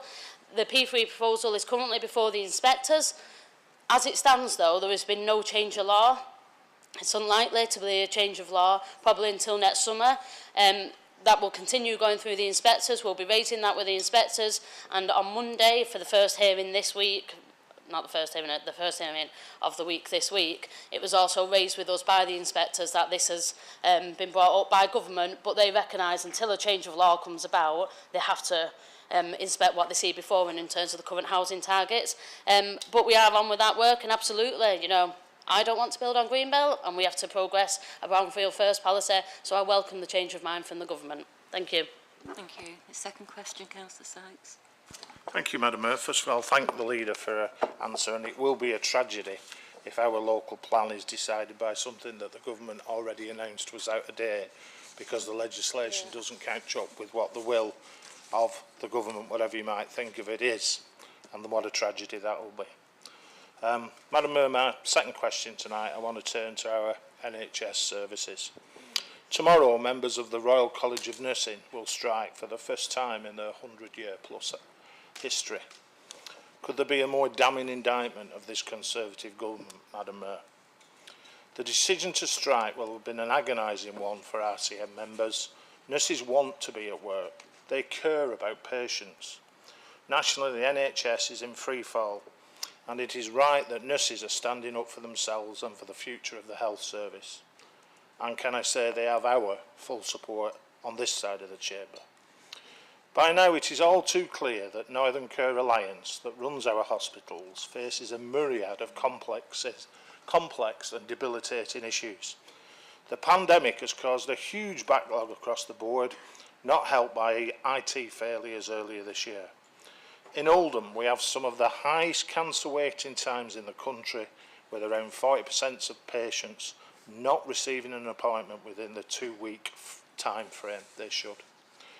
I welcome the announcement of a multi-million-pound extension to Royal Oldham Hospital, and I just hope they can find the doctors, nurses and other health professionals and staff to populate it. Last month it was revealed that almost £80 million is needed to meet Northern Care Alliance's repair and maintenance budget. Repair and maintenance, that's not enhancement, repair and maintenance. Most frightening of all is that potential heart attack and stroke patients in Oldham are waiting half an hour longer for an ambulance than they should be. And throughout all this, Northern Care Alliance faces no direct scrutiny from elected members, which means our residents have no voice. Madam Mayor, if we simply sit on our hands and wait for the Conservatives to save our NHS, we'll be waiting in vain and for a very, very long time. These are big problems, but there's an onus on us as elected members to ask the tough questions. So will the leader join me tonight in calling for a joint scrutiny panel which will work with the Northern Care Alliance to make improvements where possible and to lobby government where it is needed, together with one voice, so people of Oldham get the health services they should deserve and health services on a par with others in Greater Manchester and elsewhere in England. Thank you. Councillor Chatterton. Thank you, Madam Mayor, and thank Councillor Sykes as well for his question. I'm sure everybody should be worried about what's going on in public services at the moment in this country and about what the winter we're going to face. It's not just the nurses striking. The ambulance staff are also due to strike as well. And then that's without looking at the fact that teachers are about to be balloted to be striking as well. A perfect storm has been created by allowing 12 years of not properly funding and giving these people a proper wage. And unfortunately, it's come home to a roost for the current Conservative government.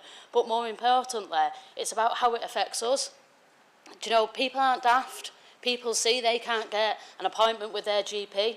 People know they are sat in A&E at Oldham Hospital for 10, 20, 30 hours. You know, our own MP was sat in A&E for 36 hours before they found him a bed at Oldham Hospital in 2022. And that's absolutely disgraceful. You know, we've seen examples of people dying in the back of hospitals. We can see social care is on its knees. There's over 1,000 people at the minute across Greater Manchester in beds who are ready to leave hospitals but can't because social care is not there to pick it up. A wholly unfunded and inadequate system, and it has created a perfect storm that unfortunately we're all paying for, and some very sick and vulnerable people are paying for with their lives at the moment. Now, I agree with the comments around some of the aspects around Northern Care Alliance and their performance issues, certainly in relation to the backlog. What I will say, this morning I was at the opening, or not the opening because it doesn't open until Monday, but our brand new community diagnostic centre on Salmon Fields. You know, it's one of 40 new community diagnostic centres across the country in terms of MRIs, PAT scans. Do you know, these kind of things will be able to identify cancer, particularly breast, lung and brain cancer earlier, diagnose them quicker, people's life chances will be extended. You know, in that centre alone in Moyton, 30,000 patients will go through that centre over the next 12 months.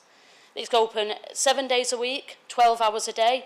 And what a facility here in Oldham. Do you know, for our residents at the moment, if they want a PET scan, they need to go to Wigan. And the same if they were Bury or Rochdale. Now, I'd have to look at further in terms of your scrutiny proposals, but I would welcome any opportunity where we can hold, not necessarily hold NCA to account, but actually move forward and drive forward improvements from that centre. Because if we do that, all of us are beneficiaries of that, because every single person in this room and nearly everybody in this town will at one point need NCA and the NHS. Thank you, Madam Mayor. Thank you. The Conservative leader will ask his questions. Councillor Sheldon. Thank you, Madam Mayor. I must apologise before I start with these two questions in that there's a little bit of duplication tonight, so please bear with me. My first question concerns planning matters which are of the greatest importance to residents all across our borough, namely places for everyone and section 106 payments. May I also thank Councillor Sykes for raising some similar points. The leader will no doubt already be aware that the Secretary of State for Levelling Up, Housing and Communities recently made a statement to the House of Commons in which he said, and I quote, "I do believe that the plan-making process for housing has to start with a number. This number should, however, be an advisory starting point, a guide that is not mandatory. This means that the housing need calculation made within places for everyone agreed to by this administration is now obsolete and inconsistent with national guidance. Though Keir Starmer has confirmed his support for mandatory housing targets, would Councillor Chatterton take this opportunity to break ranks with their party leader, do right by Oldham in following the lead of national guidance by this Conservative government and withdraw our borough from places for everyone? In addition to that, Section 106 payments owed by developers for community good are often held up with lengthy delays and internal discussion with the Council's planning department. Can the leader encourage a new approach at the department where the money owed is swiftly chased up and put to good use in a timely fashion with proper consultation from elected members and local communities? Thank you. Councillor Chatterton. Thank you, Madam Mayor. So, in relation to the P3, I mean, Councillor Sheldon's got some fun, hasn't he, to tell me to follow the leader of my party, when for 3 years we've been asking him to break ranks with his own national party and actually go back to them and tell them not to impose mandatory housing targets on it that actually don't mean anything to Oldham because it's a top-down issue. As it responded to Councillor Sites, I welcome the announcement from the government, but the reality is at the moment it's guidance. This government's a mess. Do you know, I hope it is into law next year, and we are preparing that it will go into law. And as I say, we're doing a full review of them Greenbelt sites. And I don't want to build on Greenbelt. I want to be able to set our own housing targets inside, knowing what our housing need is, and we pursue a brownfield first policy, and I'm not going to waver on that. Do you know, if the government allow, we will remove them and go forward without a Greenbelt allocation, as we wanted to all along. In terms of the Section 106 money, I assume it varies from each one, to be honest. I've never had an issue with Section 106 money. Obviously, you predominantly know from what goes on in your own ward, but I've had a number of new housing estates built in my ward in Royton. There hasn't been an issue around the drop-down of Section 106 money. If there are particular issues or particular developers that Councillor Sheldon wants to highlight with me, then I can pick that up separately, but I don't think this is a universal issue across the council with all developers. Thank you. Thank you. Councillor Sheldon, your second question, please. Thank you, Madam Mayor. On the 29th of November, the Council's I Love Oldham website carried a piece announcing the opening of the new Community Diagnostic Centre in Salmon Fields, Royton. The new £4.5 million facility is excellent news for Royton and Oldham and will benefit up to 30,000 residents a year. When the planning application for this centre was heard a year ago, a representative of the Northern Care Alliance NHS Foundation Trust described the centre as one of the 41st wave front-runner community diagnostic centres to be set up across the NHS in England. Would the leader of the council agree with those remarks from the NHS Trust? Confirm that this excellent initiative was part of the Conservative government's plans to open up 40 diagnostic centres across England, backed by £350 million worth of investment from this government. Thank you. Councillor Chatterton. Thanks, Madam Mayor, and thanks to Councillor Sheldon. I'm not really sure what to say, if I'm being totally honest, because Councillor Sheldon has literally, practically verbatim, repeated back to me my praise of the CDC earlier. So I don't think there's anything else to say on that, Madam Mayor. Thank you. Thank you. The leader of the Fellsworth Independent Party will ask his question. Councillor Holbin. Thank you, Madam Mayor. And following on from Councillor Sykes, I would like to wish everybody a Merry Christmas and Happy New Year.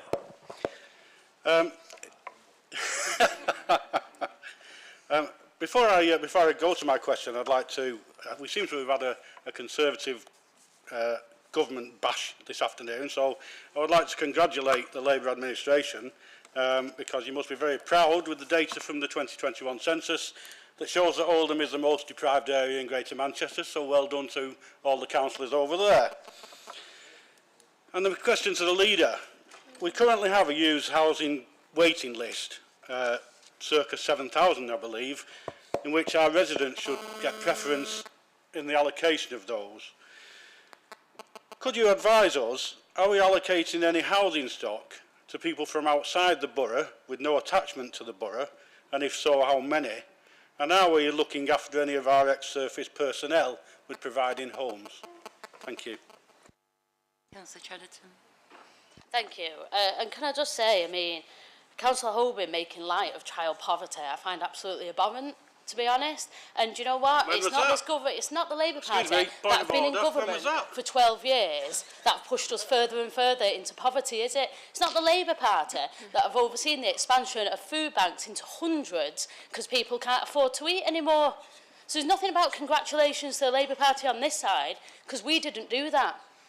More children live in poverty today than when they did when I became a councillor 10 years ago.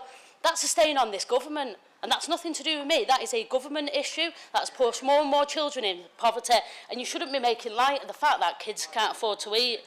In relation to the housing allocations policy, I'll ensure I'll send round a briefing in terms of how we allocate housing. Thank you. And the seals are clapping. Oh, there's no need for that, Brian. I call on Councillor Ibrahim to ask a question. Thank you, Madam Mayor. I would like to address the poor housing conditions that many residents are living in across the borough. These houses are owned by private landlords and housing associations. I speak not only for myself but other members in this chamber who receive casework on a daily matter. We have recently seen the outcome of the coroner's report into the death of a young child, Awab Ishaq in Rochdale. The poor conditions and the refusal of the Housing Association to address issues has shocked the country, and I'm sure every person in this chamber's heart goes out to Awab's parents as they continue to grieve their child. Could the relevant cabinet member please advise what actions are being taken against landlords where poor housing conditions such as mould and damp are dangerous to the health of residents, and how quickly action will be taken to ensure that no more preventable deaths like Awab Ishaq's will happen in this borough? Thank you. Thank you. I call on Councillor Chadderton to respond. Thank you, Madam Mayor. Can I thank Councillor Ibrahim for her question as well? I'm sure everybody was saddened and absolutely horrified by what happened to that poor little boy in Rochdale. On hearing the news at the beginning of the month, I asked our Chief Executive, Harry, to launch a review about how we approach housing stock to ensure we don't see a repeat of that event. I think what I asked for a review of was both our social housing stock and our private rented stock, and what we do as well internally. So I think it's important that it has to be twin. This isn't just about our social housing stock. With regards to our council-owned homes, they're managed through our partners via contractual arrangement, which includes property repair and maintenance. The regular inspections are undertaken by the providers, and there's also a lifestyle replacement programme for all of those properties. Council officers have discussed the Rochdale case with these housing partners at the monitoring meetings, and full reassurance has been provided. Myself and Harry are also due to meet the Chief Executive of First Choice Homes this side of Christmas to discuss further what are they doing, given they're the largest provider of social housing in Oldham. More widely, all the housing organisations have been asked to outline what existing measures are in place with regards to the current quality of homes and to include details of damp, mould or water ingress. They've also been asked to report on what further measures, if any, need to be taken. The Council will hold the next meeting of the Strategic Housing Partnership in January, where this issue will be a specific agenda item. All the registered social housing providers have been asked to bring with them an update from their organisation's perspective to offer reassurance for the Council and our residents. Our officers are undertaking daily inspections of temporary accommodation as part of welfare visits for the residents, and they're actively looking for signs of disrepair, including damp and mould. Temporary accommodation providers are also being written to ask to provide the same level of assurance of our other social housing partners. Our social care teams are raising this issue and discussing it at their safeguarding boards and their partnership meetings to check on our supported accommodation. And the Council also plans to refresh the private sector stock condition survey to ensure landlords of private accommodation improve and bring their homes up to a safe standard. As a Council, we're doing everything we can to make sure that Oldham residents don't have to endure what Awab and his family did do. Thank you, Madam Mayor. Thank you. I call on Councillor Iqbal to ask a question. Madam Mayor, I'd like to ask this question on behalf of Councillor Javid Iqbal. Residents have raised concerns about parking outside the First Choice's Homes Depot on Primrose Bank for several years since it opened. Ward Council have asked the Council to install double yellow lines, but for some reason no progress is being made. Could the Cabinet Member please give us an update on the progress, as we have had several near misses involving pedestrians and vehicles? Thank you. Thank you. I call on Councillor Roberts to respond. Thank you for the question. The request for possible parking restrictions outside the First Choice Homes depot on Primrose Bank is currently being considered by the Council's traffic and parking teams. Ward members are being consulted on the initial proposals for the scheme ahead of public consultation. These proposals are being considered across a slightly wider area, including Magnolia Gardens, to ensure the overall result is effective and does not simply displace the issues to another community. This needs careful consideration with the existing parking restrictions in the area balanced with the needs of local residents. If supported by the local community, the proposed works could be delivered within the next 6 to 9 months, but this totally depends on the outcome of the consultation. Thank you. I call on Councillor Cosgrove to ask a question. Thank you, Madam Mayor. Please could the relevant Cabinet Member give an update on the work the Council is doing to address antisocial behaviour and the use of off-road bikes and unrestricted electric bikes in my ward of St James and the rest of the borough? Thank you. I call on Councillor Roberts to respond. Thank you, Madam Mayor. I think I've essentially got the same answer as I had to the question that we had in public questions, and so I think I'd refer Councillor Cosgrove to that in terms of the work that's done by the off-road policing team, the partnership approach, and the fact that the Council is working with partners to take other action that might be appropriate to try to deal with this. Thank you. I call on Councillor Lancaster to ask a question. Thank you, Madam Mayor. Knowing how important the issue is to my ward constituents, I have raised road safety in this chamber several times already since my election and have been proud to support effective motions proposed by my Conservative colleagues, Councillors Arnott and Byrne, in this policy area.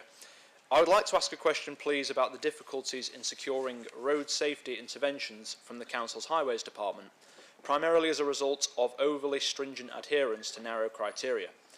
There have long been resident calls for speed cameras to be introduced to cover the crossroads in Denshaw Village Centre, which I would of course support. Despite the most recent survey recording speeds well in excess of twice the 30-mile-an-hour limit, these calls have been quashed by OMBC, who continually cite DFT and TFGM guidelines. Other local authorities, however, have managed to act of their own accord. A ward constituent has highlighted to me the example of Leicestershire County Council, who have used the discretionary powers available to them through the Road Traffic Act of 1991 to introduce 7 average speed camera trials, and I would be happy to provide more detail of this example in writing following the meeting. At another location in my ward, the Sound Rose Hill Junction in Delft, visibility of oncoming traffic is poor, and motorists and pedestrians alike could be assisted by the erection of a street mirror. However, again, my requests have been refused on the basis that an insufficient majority of the 6-point criteria specified by the Greater Manchester authorities cannot be met. So my question is this: can the administration please have a serious rethink about road safety, adopt a proactive common sense approach for the betterment of the whole borough, and in the spirit of Councillor Byrne's motion from the September meeting, be brave enough to use its powers independently? Thank you. Thank you. I call on Councillor Roberts to respond. Thank you for your question. In response to the complaints about vehicle speeds in Denshaw, automatic traffic counts were commissioned which provided evidence about the actual speeds of vehicles in the area, and this showed that speeds were not excessive. However, new surveys have been commissioned for early 2023, given recent concerns escalating again. As part of the response to these concerns, the Council has replaced the 30-mile-per-hour speed limit terminal signs with new highly visible signs and have also erected speed toolkit signs to ensure drivers are reminded of the speed limit. I'm advised that the old and faulty 30-mile-per-hour vehicle-activated sign is due for replacement as part of a borough-wide replacement scheme. All safety cameras within Greater Manchester are deployed by Greater Manchester Police in partnership with the 10 Greater Manchester boroughs, and all costs associated with the effective running and enforcement of the cameras are shared and kept to the minimum. Any decision to locate a fixed speed safety camera is based on the number of speed-related collisions that have occurred within the immediate area. This criteria is set by the Department for Transport. With regards to the request for a speed camera on the A672 Ripponton Road, the collision data shows there have not been any serious speed-related collisions recorded within the 30 mph speed limit through Denshaw, so it does not meet the criteria. Finally, with regards to installing mirrors on the highway to improve road safety, these are currently in a trial period to assess the impact of their introduction and reduction in road traffic collisions. Once the monitoring period has ended, a decision will be taken on whether mirrors provide the desired effect and should therefore be used at other sites across the borough. Thank you. Is there a Liberal Democrat question? Thank you, Madam Mayor. This is a question with regards to climate change. So tuning in, thank you. Oldham has very ambitious plans with regards to the achievement of its net zero target by 2030. Councillor Jabbar referred earlier to the Green New Deal delivery plan, which I believe was the pre-procurement phase finished in October. But what are we doing now is the question. Given that we're in a climate crisis, action needs to be taken now. Could the Cabinet member responsible tell me what progress has already been made on those net zero targets? What actual reduction in carbon emissions has been achieved? What council buildings have already been refitted to be energy efficient? And what net zero programmes have so far already been completed? Thank you. Cabinet member respond. Thank you, Madam Mayor. Thanks to Councillor Al-Hamdani for his question, and thank you for your continued interest in that. I would have appreciated an advance notice of this question. I'll give you a proper answer in writing, but in terms of what we're doing, so we've got targets to reduce carbon emission by 2030 for the borough. At this moment in time, we're developing a solar farm at Wrigley Head, which hopefully will be installed mid-summer next year. We're looking at developing a district heating system using the flooded water in the coal mines. We talked about that several times before. We're doing some work. Recently, we've got £2.3 million from Greater Manchester to put in measures to reduce carbon emission and energy saving at Spindles. We are also working with Northern Routes to do a number of initiatives, including installation of solar farms to achieve carbon reduction by producing power locally from renewable sources. There are a number of things, Chair, that we are doing. I'm conscious in this area it's never enough given the scale of the problem that we face, but I can tell you we're doing what we can, and we're one of the leading authorities, certainly in Greater Manchester, in this area. I'm more than happy to provide you a written answer in this. But do you know what? If the feasibility study for the mine water district heating system stacks up, and if we get the funding from BIS, which is looking at about £3-4 million, then that is a project which will power, which will heat the whole of the town centre, including residential and commercial premises, from renewable source. So we're at the cutting edge of all these initiatives that we're doing to reduce carbon emission. But sometimes, as you know, right, Sam, we do rely on government to provide the funding, because the state of the funding here is not possible for us to take those initiatives on our own. Thank you, Madam Mayor. Thank you. I'm sorry, but we're out of time now for questions. Moving on to the next part, which is this section is questions on Cabinet minutes. And I call on Councillor Chatterton to move and Councillor Jabbar to second that the Council notes the minutes of the Cabinet are circulated. I forgot Cabinet minutes. Yeah. Just one. I do apologise. Fine, yeah, move, Madam Mayor. Councillor Jabbar. Seconded, Madam Mayor. Do any members who are not Cabinet members wish to ask a question on the Cabinet minutes?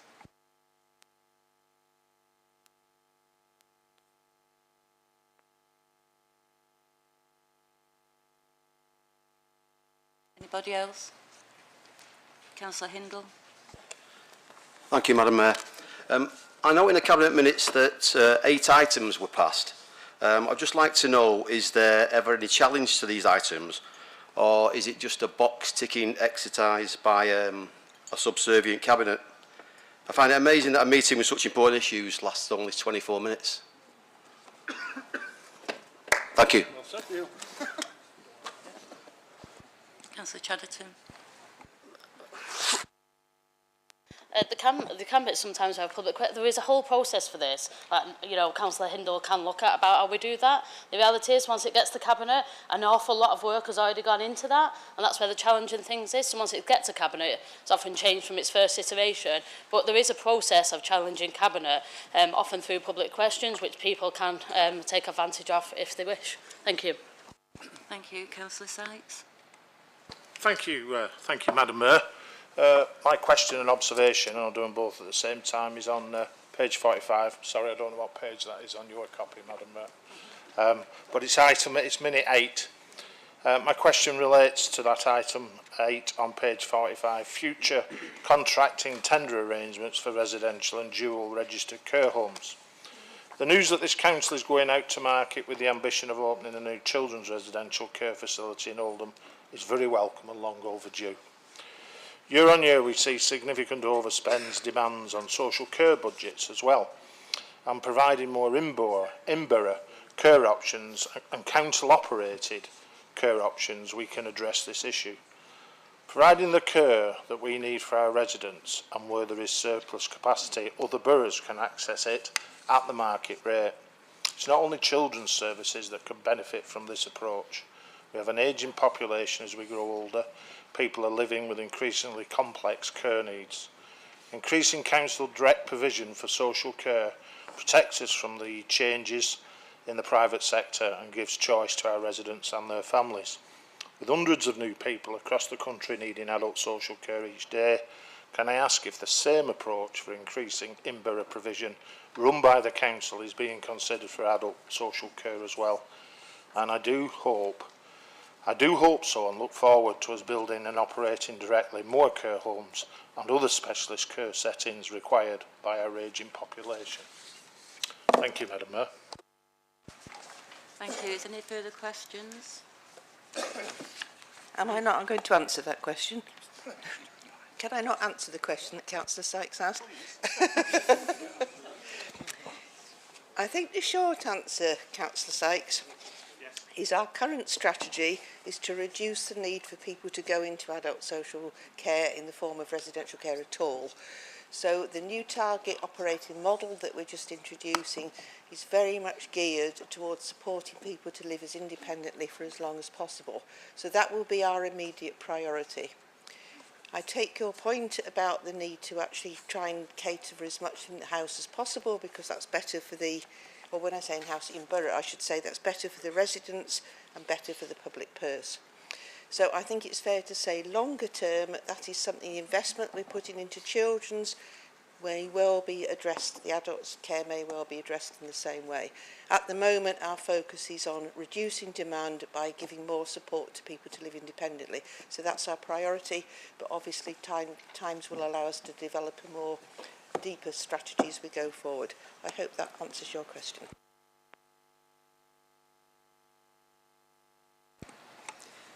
Thank you. We move on to item 10. Before I ask members to speak, can I remind all members that there is a 30-minute time limit in this section. I've had notice that the seconder of this motion has changed. The Chief Executive has been informed as per the Constitution, and the motion will now be seconded by Councillor Mushtaq. I call on Councillor Dubar to move and Councillor Mushtaq to second the motion. Thank you very much, Madam Mayor. Today, Labour administration brings this motion and seeks cross-party support. Every one of our residents, no matter how they voted, think public services should be properly funded as they provide essential services which underpin every aspect of our lives. This was particularly evident during the COVID-19 pandemic. Oldhamers are rightly worried about the state of public services at this moment in time. After 12 years of Tory rule, people are having to wait in hospital corridors for hours. They're struggling to get GP appointments even when they ring up bang on 8 a.m. They know schools are asking parents to pay for some of the basics. This is all due to the mismanagement of the economy by the Tory and the coalition government under the banner of austerity, which was aimed to stabilize the finances of the country. And now with the self-inflicted turmoil that the disastrous mini-budget, our economic outlook is even worse. The black hole in this government has created in the UK's public finances, increases in inflation and interest rate hikes means local authorities across the country are having to find massive budget cuts. As I said at the Cabinet meeting earlier this week, here in Oldham, we face a budget gap of almost 43 million over the next 2 years. All our residents want is a properly funded public services delivered locally. They're not asking for a lot. It's a bare minimum, Madam Mayor, in the 21st century that we expect. Austerity has brought millions of people pain in this country. Many of us in this chamber, and many of our residents in Oldham are wondering, what was it all for? Despite promises, the government has failed to reform local government finance system, which is now broken, and repeatedly give us funding below the level that we need to provide key services, and expects the shortfall to be made up by council taxpayer. Madam Mayor, the Chancellor has increased the percentage by which council tax can be increased without calling for a referendum. This means that government expects Oldham Council to increase council tax by up to 5%. Many of our hard-working families are struggling already, and I recognise that the 5% increase in council tax would be an additional burden. We're left now in this completely unsustainable position. It's not on. Our residents have had enough. Our message today to government is very clear. On behalf of all Oldhamers, don't take it out on us. Give us the money that we need to provide key services. I move the motion. Thank you, Madam Mayor. Thank you. Councillor Mushtaq to second the motion. Thank you, Madam Mayor. The motion displays the shocking figures which highlight how our great nation has been decimated since the Conservatives came to power over a decade ago. For those that can't see or haven't read the motion but may be watching the meeting, it states that in 2010-11, Oldham's revenue budget equated to £203 million, and in 2019-20, that figure was £39.5 million. It's important that people hear these figures because shortly some Conservative councillors may stand up and tell you that everything you're experiencing, the decimation of your local council, of your services, the creation of food banks, the increase in homelessness, the increase in child poverty, the disparity in COVID deaths based on geography and poverty isn't the fault of their government. They'll more than likely stand up and tell you that it's the fault of the war in Ukraine, Vladimir Putin, COVID-19, and even this administration. Madam Mayor, let me save them the trouble of blaming the war in Ukraine and the actions of Vladimir Putin or COVID-19 by acknowledging that these factors have impacted the current levels of inflation. It has contributed to the current cost of living crisis. But the figures I gave you, the figures the motion states, the loss of £163.5 million from 2010-11 to 2019-20, Madam Mayor, in that period, there was no war on Ukraine, there was no COVID-19. The only constant throughout that period was a Conservative government. A Conservative government that chose, that made a political choice to inflict deep and sustained austerity on the people of Royton, on the people of Chadderton, on the people of Alexandra Ward and every other ward in Oldham. This choice ensured that when crises in the form of COVID-19 or the cost of living hit, our residents' savings had already been depleted, real-term earnings had already fallen, businesses had already failed, food banks had already been established, the very foundations of society that needed to be strong and deep-rooted to absorb the upcoming shocks had been destroyed. But Madam Mayor, it wasn't enough for this government to remove our defences before the crises hit. Even after COVID-19 and after the start of the Ukraine war, this government decided to help speed up the decline by announcing a devastating mini-budget ensuring a minimum 2-year recession on top of everything else. The job of government, Madam Mayor, is to look after its people. The sad thing about this government is that not only do they refuse to look after the people, to the contrary, it's actively working to ensure it erects barriers for us in looking after them by cutting local government funding to the bone. The good news, Madam Mayor, is that while the Conservative councillors will no doubt stand to defend their government and themselves, this Labour administration will not give up. We will continue to fight for our residents and we will continue to support and be there for every resident in their hour of need and beyond, whether that's through our support of local charities, including the Food Bank, the £3 million investment to tackle the cost of living crisis, the 14.7 million investment in children's services and the local improvement fund to help our residents at a local level. We will fight the Conservatives' attempts to destroy our society, and we will not let local Conservative councillors protect their government to the detriment of Oldham's residents. Thank you, Madam Mayor. Thank you. There is an amendment on this motion, and I'll call on Councillor Arnott to move and Councillor McManus to second. Councillor Arnott. Thank you, Madam Mayor. Merry Christmas, everyone. I get the good ones. Madam Mayor, this amendment seeks to balance the Labour motion. As expected, the motion presented by the administration is phrased and presented as the usual attack on the government and concludes with the inevitable resolution to write to the Secretary of State. Regardless of the party we represent, we are all genuinely aware, concerned and worried about the real and pressing issues facing this town. The Labour Party does not hold a monopoly on caring and these important issues, and it has no right to dictate who does and who does not care. The amendment seeks to alter the predictable narrative that the Labour motion presents, that the challenges Oldham and this country faces are solely the fault of this government. It is disappointing because we agree with and we see merit in some of the points in this motion.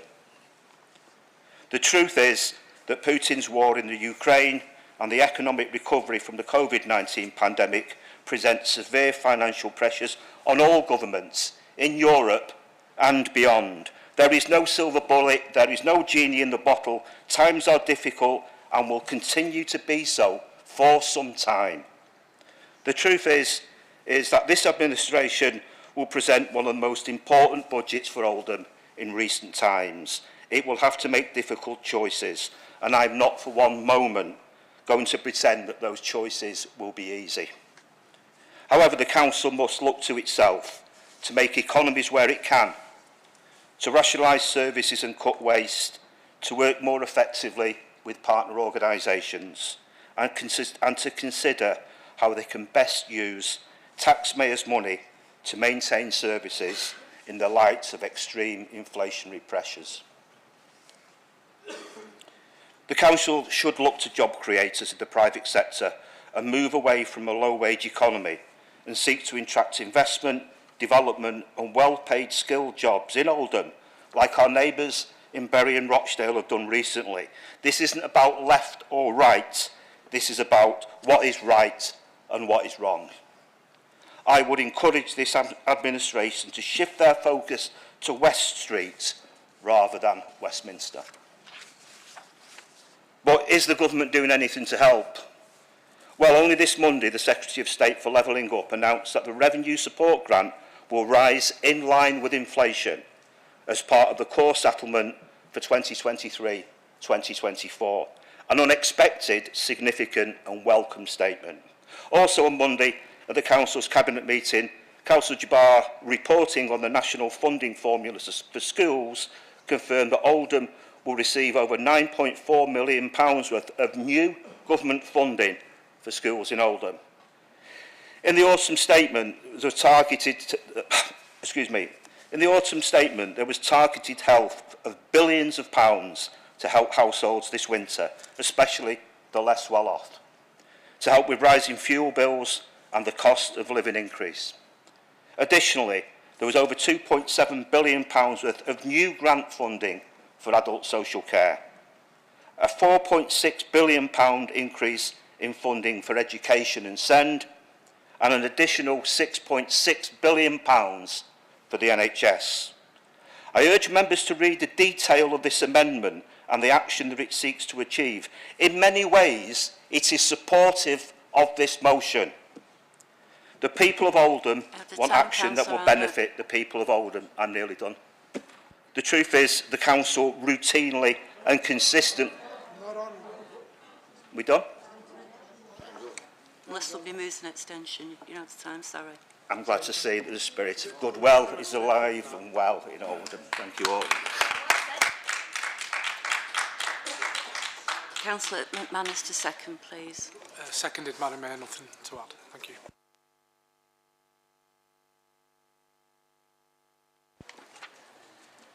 Does any member wish to speak on the amendment Councillor Chris Gloucester has indicated already?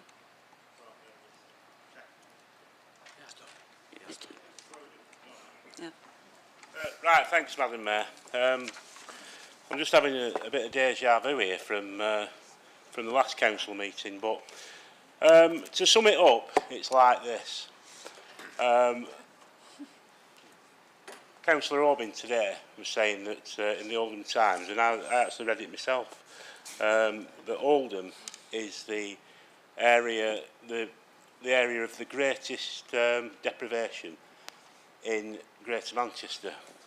So you've got to ask yourself the question, why is Oldham the greatest deprivation? And it's because we've got the poorest people here, right?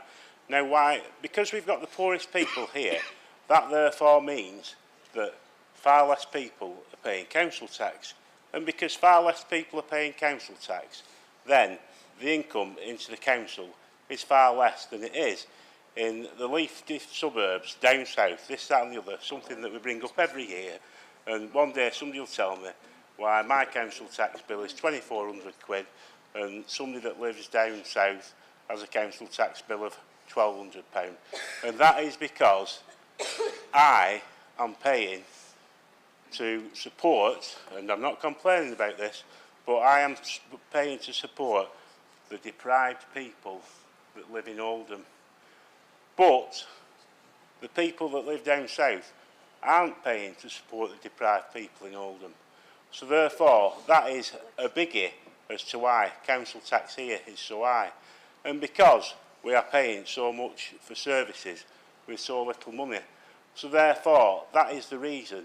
And it's got absolutely nothing to do with the motion that, or the amendment to the motion that's been brought forward by the Conservatives. This council, as they say, are not forced to increase council tax. They are, because they don't get the support from the government. And Labour is forcing residents to pay one of the highest council tax. They're not forcing them, they have to, because they're underfunded. So, part of the proposal is to freeze council tax for next year. The Conservative group had the opportunity to freeze council tax last year, but they didn't. They supported the rise in council tax, and they may say they didn't, but they did, because their amendment, which related to 20p for school dinners and a couple of other things, supported that rise. So before they start having to go at us in relation to raising council tax, then they need to look at themselves. So clearly, we're not going to support the amendment. Thank you. No more members wish to speak, so we'll go on to Councillor Jabbar. Do you wish to reply? Yeah, of course I wish to reply. Thank you, Madam Mayor. Thanks to Councillor Gloucester, Chris Gloucester, for his support. Madam Mayor, is the issue, Councillor Arnott, when he speaks, he speaks with a very reasonable tone, and some of the things he said is almost acceptable. But if you look at his amendment, it's completely different. He's talking about here freezing the council tax here. He never says how he's going to find 27, 28 million pound next year, and year after that, 14 million. He's very silent on that. You can't do this, Councillor Arnott. There's a responsibility that you either say something and you back it up by your evidence. So, last year I remember the Conservative producing a budget, Madam Mayor, an amendment to the budget. It was a copy and paste of Liberal Democrat at the last minute. Is that what we're going to get this year? To find 43 million pounds to balance the budget, Madam Mayor. This is a serious issue. This is about protecting the key services for our residents at a time when many people are facing financial struggle. Councillor Arnott, I have enormous amount of respect, but please don't do things like that. If you've got something constructive that you want to offer in way of managing the gaps that we've got for the budget for next year, I'm asking you now, please get in touch with me. I'm happy to sit down and take any consideration. But bringing in an amendment which says, right, don't increase the council tax, when the government, the Chancellor at the autumn statement on the 17th of October has said, lifted the council tax cap from 3% to 5%. And the expectation is that we actually follow that suit. They're actually recommending that we do that. It is just disingenuous of you come here to say freeze council tax. Honestly, it really is. And your point about council a revenue support grant to be increased by inflation. So I've picked up as well that there might be an increase in a revenue support grant, and that will be very welcomed, and we'll know that next year. But my information, Madam Mayor, is not to be increased by inflation, but actually 3.8%. And when you consider the inflation is running at 11.1%, it's a massive difference. So we will welcome that increase. But please be very clear that we're not talking about inflationary increase to match the current inflation rate. The other issue, Madam Mayor, is the stuff around funding for school. Yes, I said at the Cabinet meeting, I welcome that, 9.3 million, and as Councillor Ali said earlier, we will get an additional share from the 2.3 billion that's been offered. But that's a ring-fence money that goes to school. The school need that. It doesn't help our revenue budget. So please don't confuse the matter.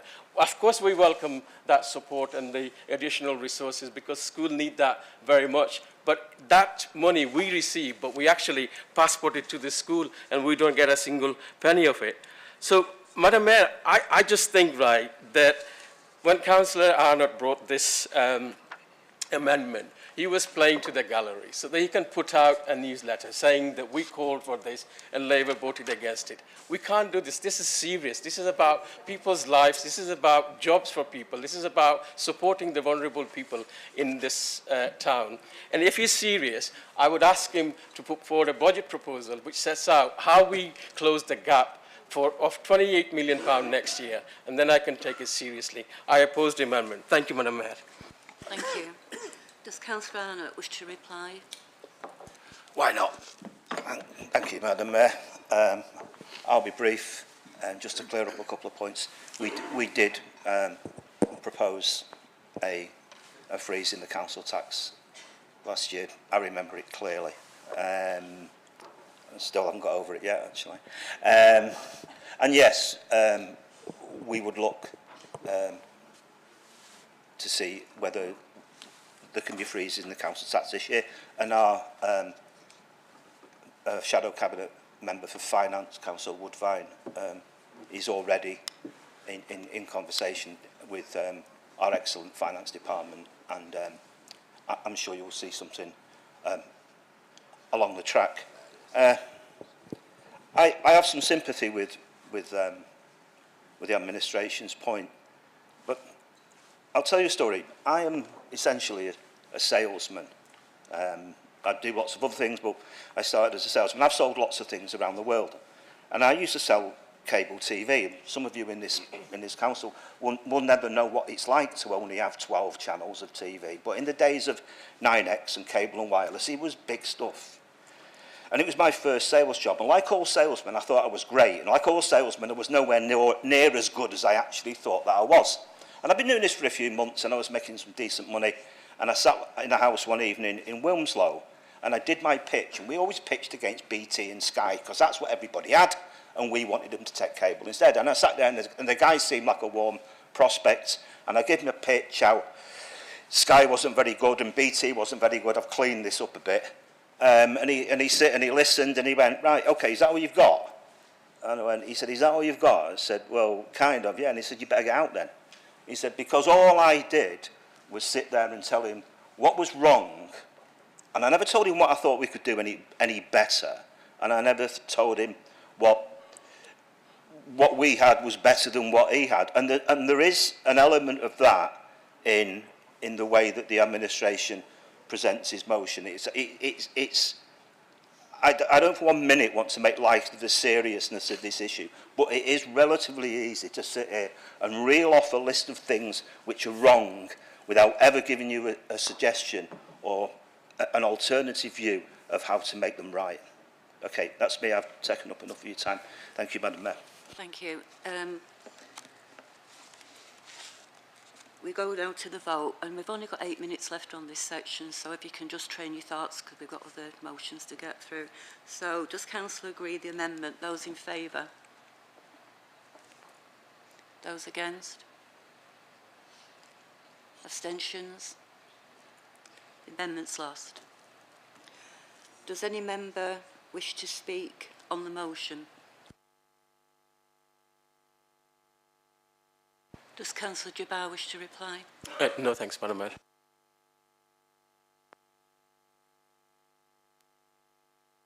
Does the Council agree the motion? Those in favour? Those against? Abstentions? The motion's carried. Motion 2, I call on Councillor Moores to move and Councillor Chatterton to second the motion. Thank you, Madam Mayor. As the motion says, the crisis in social care doesn't just impact on adult social care. The impact of this crisis is also being felt in children's services. After 12 years of austerity and hand-to-mouth funding for local authorities, we do not have enough social workers or placements for children in care, and the cost of both is spiralling. These are not my words. These words come from an article published by the Association of the Directors of Social Services. And in July this year, Ofsted Chief Inspector Amanda Spielman said, children's social care has been plagued by workforce challenges for some time, but now we have seen these issues accelerate in recent years, with more social workers moving to agency contracts and residential workers leaving the sector entirely. As a result, too many young children with increasing complex needs are not getting the help they need. A workforce strategy and improved support for disabled children and those with mental health needs and their families are more urgent than ever.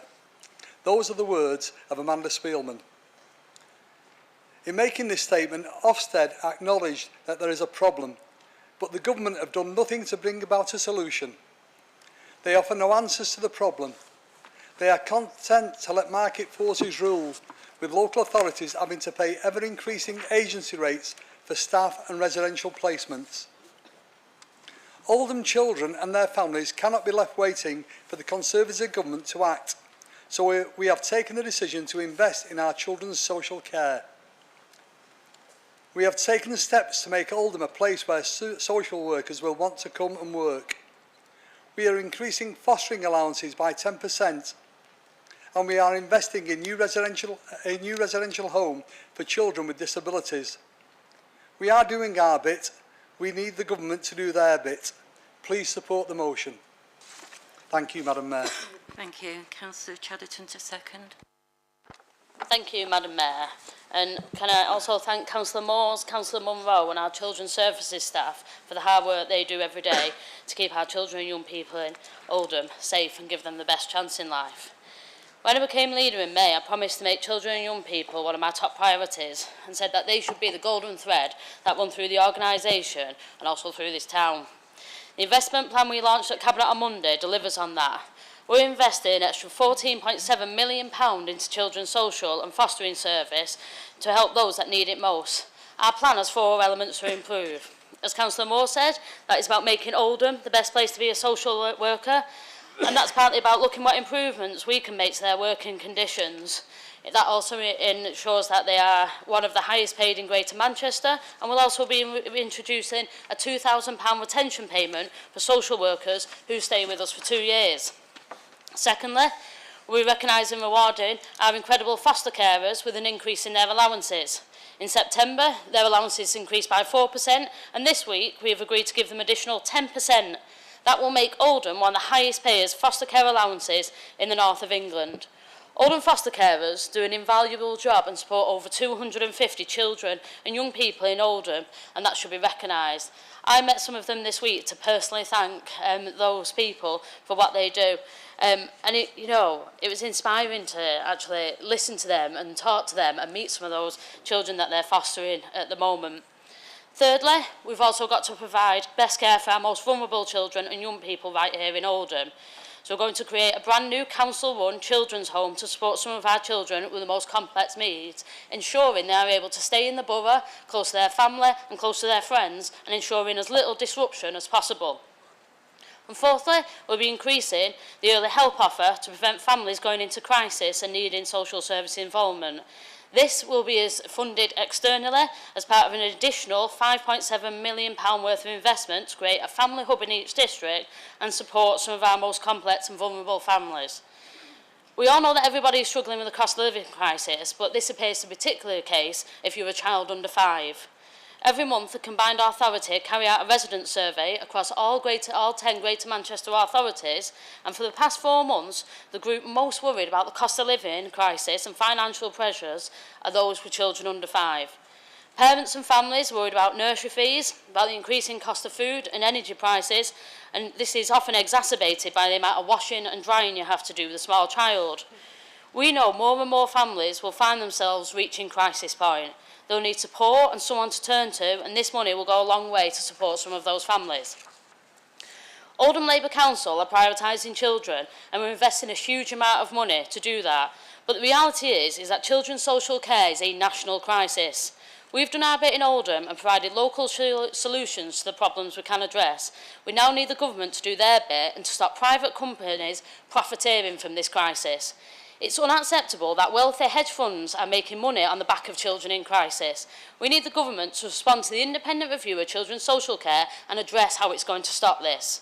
We think that there should be a ban or at least a quota like there is in Northern Ireland on agency social workers. And this isn't because agency social workers don't do a good job, they do an absolutely great job. But the reality is, for a single agency social worker, it costs the council an extra £20,000 per year per social worker for agency. And it would be much better if that money was spent on our social workers. It's absolute stain in this country that more children now live in poverty than they did a decade ago, that children going to school hungry or coming from a cold home is no longer out of the ordinary. But the reality is, for most school teachers, when their class arrives in the morning, and this is true of more and more children, they've just moved it. Thanks, Madam Mayor. And more children are open to social care. The government needs to get a grip on this crisis and prioritise the future of this country. Otherwise, we will have a whole generation of children who are lost to poverty. Thank you, Madam Mayor. Thank you. Because we're coming out of time, Councillor Hamblett, I do recognise that you wanted to speak. If we can just go straight to the vote, to keep in time. Right. So, does the Council agree the motion? Those against? Abstention? Out the time.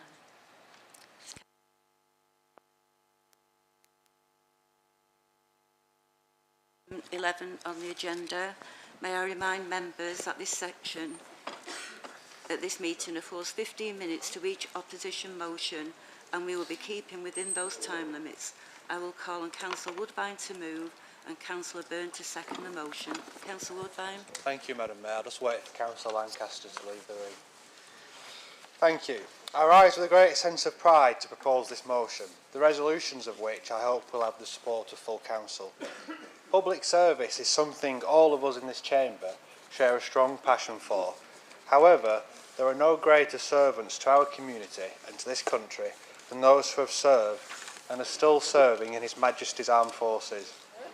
During my time working for the Royal British Legion, I met with, supported where possible, and listened to the stories of primarily veterans, but also serving personnel from across the northern region. Being a councillor has its challenges, but I can say the events in this chamber are not in any way comparable to the realities of conflict they have witnessed, not only abroad, but also at home. While many of the memories are distant from decades ago, they are as emotive and meaningful in the modern day. What I also saw was the positive impact that the campaigns of the Royal British Legion have had over many years in advocating for, and in some cases forcing change for the benefit of our armed forces community. The Legion is truly the best of British, as our Director General always called it, but it relies completely on the cooperation not just of His Majesty's Government in Westminster, but of the countless councils across the regions and nations of the United Kingdom, including Oldham. While I hope the support of colleagues from across the political spectrum will be given freely for this proposal, this shouldn't be a choice for us, it should be a matter of course. There are 5,941 veterans across our boroughs communities, and it is our duty to take these actions for their sake, for the families of those still serving, and of those who unfortunately made the ultimate sacrifice for our freedoms. There are some positive points to raise already. For example, it is positive that 4 of our health centres, according to the Royal College of General Practitioners, hold the accreditation for being veteran friendly, meaning they are 84% more likely to understand the needs of veterans in their care. It is positive that this council does disregard as income all payments made under the Armed Forces Compensation Scheme, the War Pension Scheme and the Service Attributable Pensions in assessments for housing benefit, council tax support or reduction, discretionary housing payments and disabled facilities grants. And it's positive that this council does disregard as income all payments of service invaliding pensions in discretionary housing payments and disabled facility grants. However, there is still much more to do, so I hope the Leader of the Council will use her influence at the Greater Manchester Combined Authority and raise these resolutions there so that Oldham can lead the way on this and make a wider difference.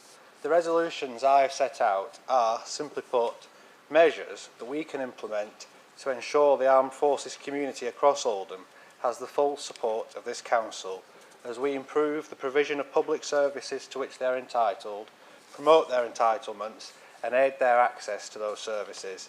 By passing this proposal, Oldham Metropolitan Borough Council will, I believe, be showing due regard to the principles of the Armed Forces Covenant, particularly in the policy areas of healthcare, housing and education, therefore meeting some of the expectations and legal obligations passed by Parliament recently.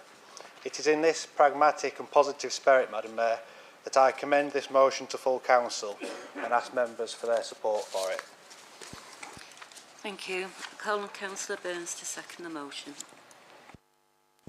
Thank you, Madam Mayor. We support our veterans once a year when we buy poppies. And once November's gone, I think we tend to forget a lot of them until the next time.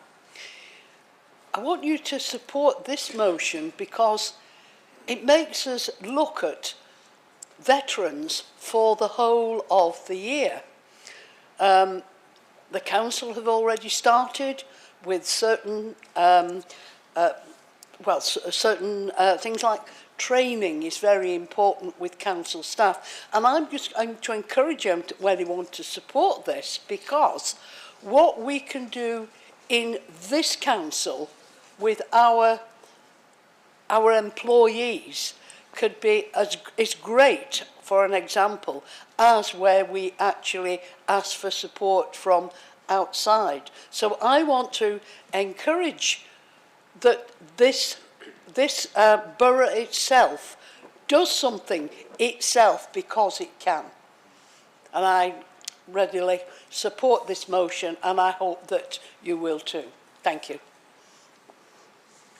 Does any member wish to speak on the motion given Councillor Kenyon? Thank you, Madam Mayor.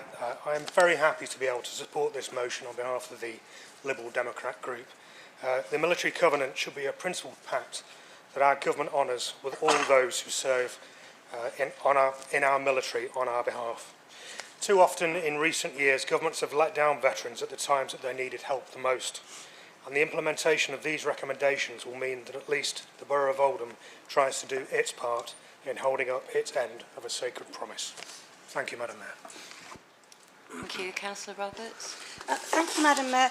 I'd like to move that this motion is referred to Policy Overview and Scrutiny Committee on the basis that much of what is requested in this motion is already delivered by the Council, and ask the committee to review current policy and if it identifies any gaps, come back with recommendations so that council policy can be updated and ensure that we are implementing in full our obligations to veterans, the armed forces and under the Armed Forces Covenant, and also for the committee to assess what can be delivered within current budgets, as the council cannot be committed to unfunded expenditure by a motion at council. Thank you. Is that seconded, Madam Mayor? Recommended. Thank you, Madam Mayor. It's for reasons like this that I'm truly sorry to see Councillor Roberts back on the council.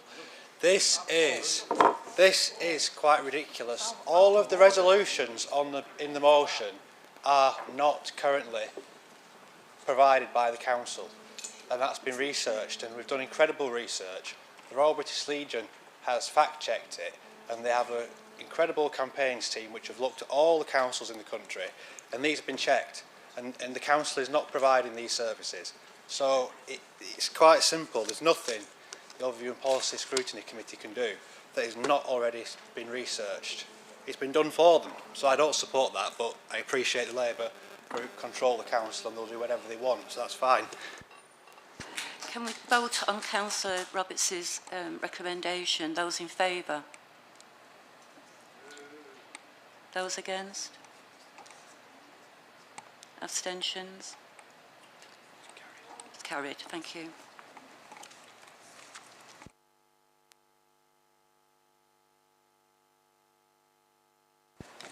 Motion 2. I call on Councillor H. Gloucester to move and Councillor Williamson to second. Councillor Gloucester. Hazel.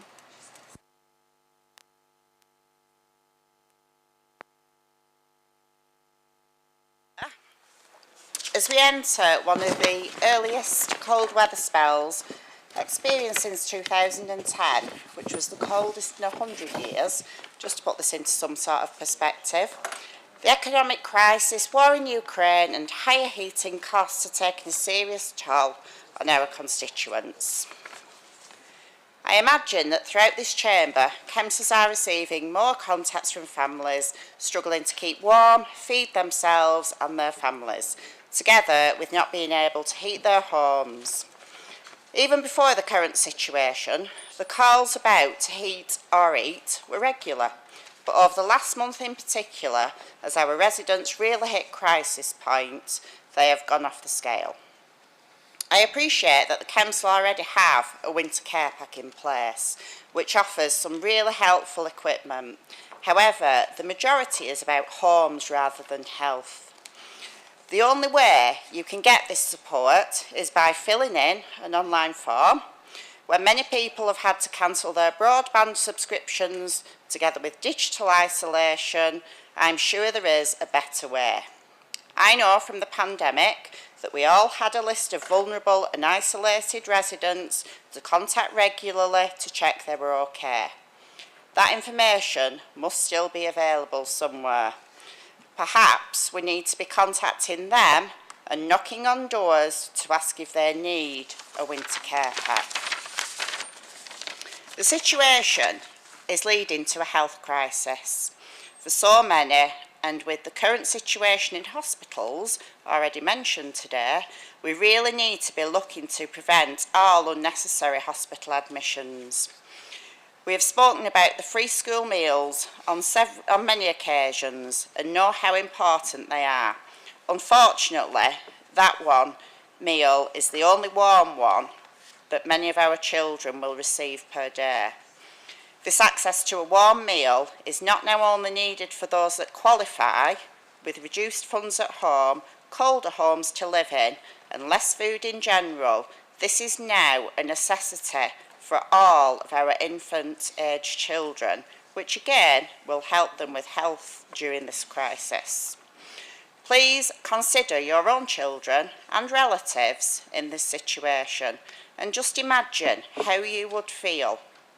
I implore you to support this motion and get this much needed support out there without the red tape. Thank you, Madam Mayor. Can I reserve my right to reply, please, as well? Thank you, Councillor Gloucester. Councillor Williamson.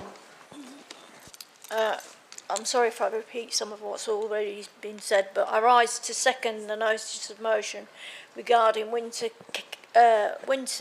care packages and free school meals. This motion has been put forward to enhance what Oldham Council are doing. If you look on the website, as my colleague has mentioned, it's easy to see where these packages can be found, but you do have to fill out this form. You can also see what is given in these care packages to be put behind the radiators, draft excluders, hot water bottles. But what is also needed in the pack is information about organisations that can help, for example, financial assistance and help with the issues like warm homes. Looking through all of this, there seems to be something missing for children within the winter care package. It appears there are these vulnerable families who cannot afford to purchase any additional items, especially if they are buying food and heating. Their children may miss out. But along with those on low income, we have vulnerable people who don't want to ask for support or are not digitally able to sign up for support. Can we not get that information about our elderly residents to our community engagement team to knock on a door and speak to these people and ask them, do they need some help? Our motion is about asking the council to look at different ways of supporting our residents who are in most need. Thank you, Madam Mayor. Thank you. We do have an amendment on this one. I call on Councillor Munro to move and Councillor Ali to second an amendment. Councillor Munro has advised that she wishes to make a slight alteration to the amendment as circulated. Is that agreed? Agreed. Councillor Munro. Thank you, Madam Mayor, and thank you, Councillors Gloucester and Williamson, for this motion. And I think it's fair to say that the motion acknowledges that local councils are now the front line in protecting residents from the cost of living crisis. Years of Tory mismanagement has meant that local councils are now facing a tsunami of escalating need, and Labour isn't prepared to see our residents choose between heating or eating. And this is why we have developed our We Can Help campaign, which is still one of the most ambitious support packages in the country. And the package includes a wide range of measures, including doubling the Warm Homes programme, opening warm banks and working with voluntary stakeholders. And it does include a community engagement team to reach vulnerable people on the doorstep. And I just want to highlight that in November last month, we knocked on the doors of 1,615 people. So we are knocking on people's doors and getting out there, making sure that vulnerable people are contacted. But I understand why that is a priority to reach people who don't have internet access. So essentially, this is what our amendment pertains to. So we agree with Councillors Gloucester and Williamson that the situation is dire. We agree that we need to be the safety net for our residents, but we just want to underline that this council is already committing to a wide range of the practical support measures mentioned in this motion. So I just want to address a few of your points just to let you know how we're doing this. So firstly, with the winter care packages, as you've said, we have got a comparable package which is called a winter warm pack. They do contain elements to heat the home, so draft excluders and radiator foils, but they also do have items to heat people as well, which will help prevent, you know, sort of ill health, such as hot water balls, wearable blankets, quilt. We also have microwaves and slow cookers available for people in exceptional circumstances. And since the applications have gone live, we've had 436 requests for these packages. Now, I find it quite shocking that councils are now supposed to distribute hot water bottles, as so many can't even afford the basic of amenities. These are services that no local council has a legal obligation to provide, yet we do this anyway as this Tory government sits on its hands. And now to free school meals, and as I've said before at the last full council, the fundamental issue with free school meals is that the threshold for claiming them is astonishingly low. It's less than £7,400 per annum. But in the absence of any shift in Conservative policy to increase this threshold, we are working to ensure that we do everything in our power to make sure all eligible families are claiming them, and that these families are also signposted to other support. And then finally, with regard to your point to digital isolation, we absolutely recognise the link between poverty and digital exclusion, and we have invested £95,000 for more digital support in Oldham's libraries, including expanding the well-used device lending scheme and providing additional staff to support people with digital skills. So I just want to emphasise that we are doing our utmost to ensure that residents access the support they need in this hugely challenging landscape, and we do recognise the suggestions that you're making. But in this room, we all know, don't we, that food banks, warm packs, heating vouchers, food vouchers are not the long-term solution to entrench poverty. A long-term solution can only come from a government with a commitment to eradicating inequality. But whilst we wait for this Tory government to overcome its inertia in this respect, and I think we all know we'll be waiting forever, this council will be there for the residents of Oldham, providing the support where it's needed. I'm saying please support the amendment and move the amendment. Thank you. Councillor Ali to second. Yep. Thank you, Madam Mayor. I stand to second the amended motion. This coming winter will be extremely difficult for many of our residents, and as a council we will do whatever we can by offering practical support to those who need it, as outlined by Councillor Munro. We do know, Madam Mayor, that this country is facing a massive squeeze in terms of living standards, and there's a lot of pressure on household income with the rise of the price of goods. And this has been because of the decisions a couple of months ago taken by the Tory government that this country is facing. So we've seen massive interest rates. The Bank of England base rate has gone up. We have seen mortgages are going up. And as I said, cost of everyday goods are going up, which is really impacting on our residents. But as Oldham Council, we are investing £3 billion over the next 2 years to offer practical support and tangible support to those who need it across the borough.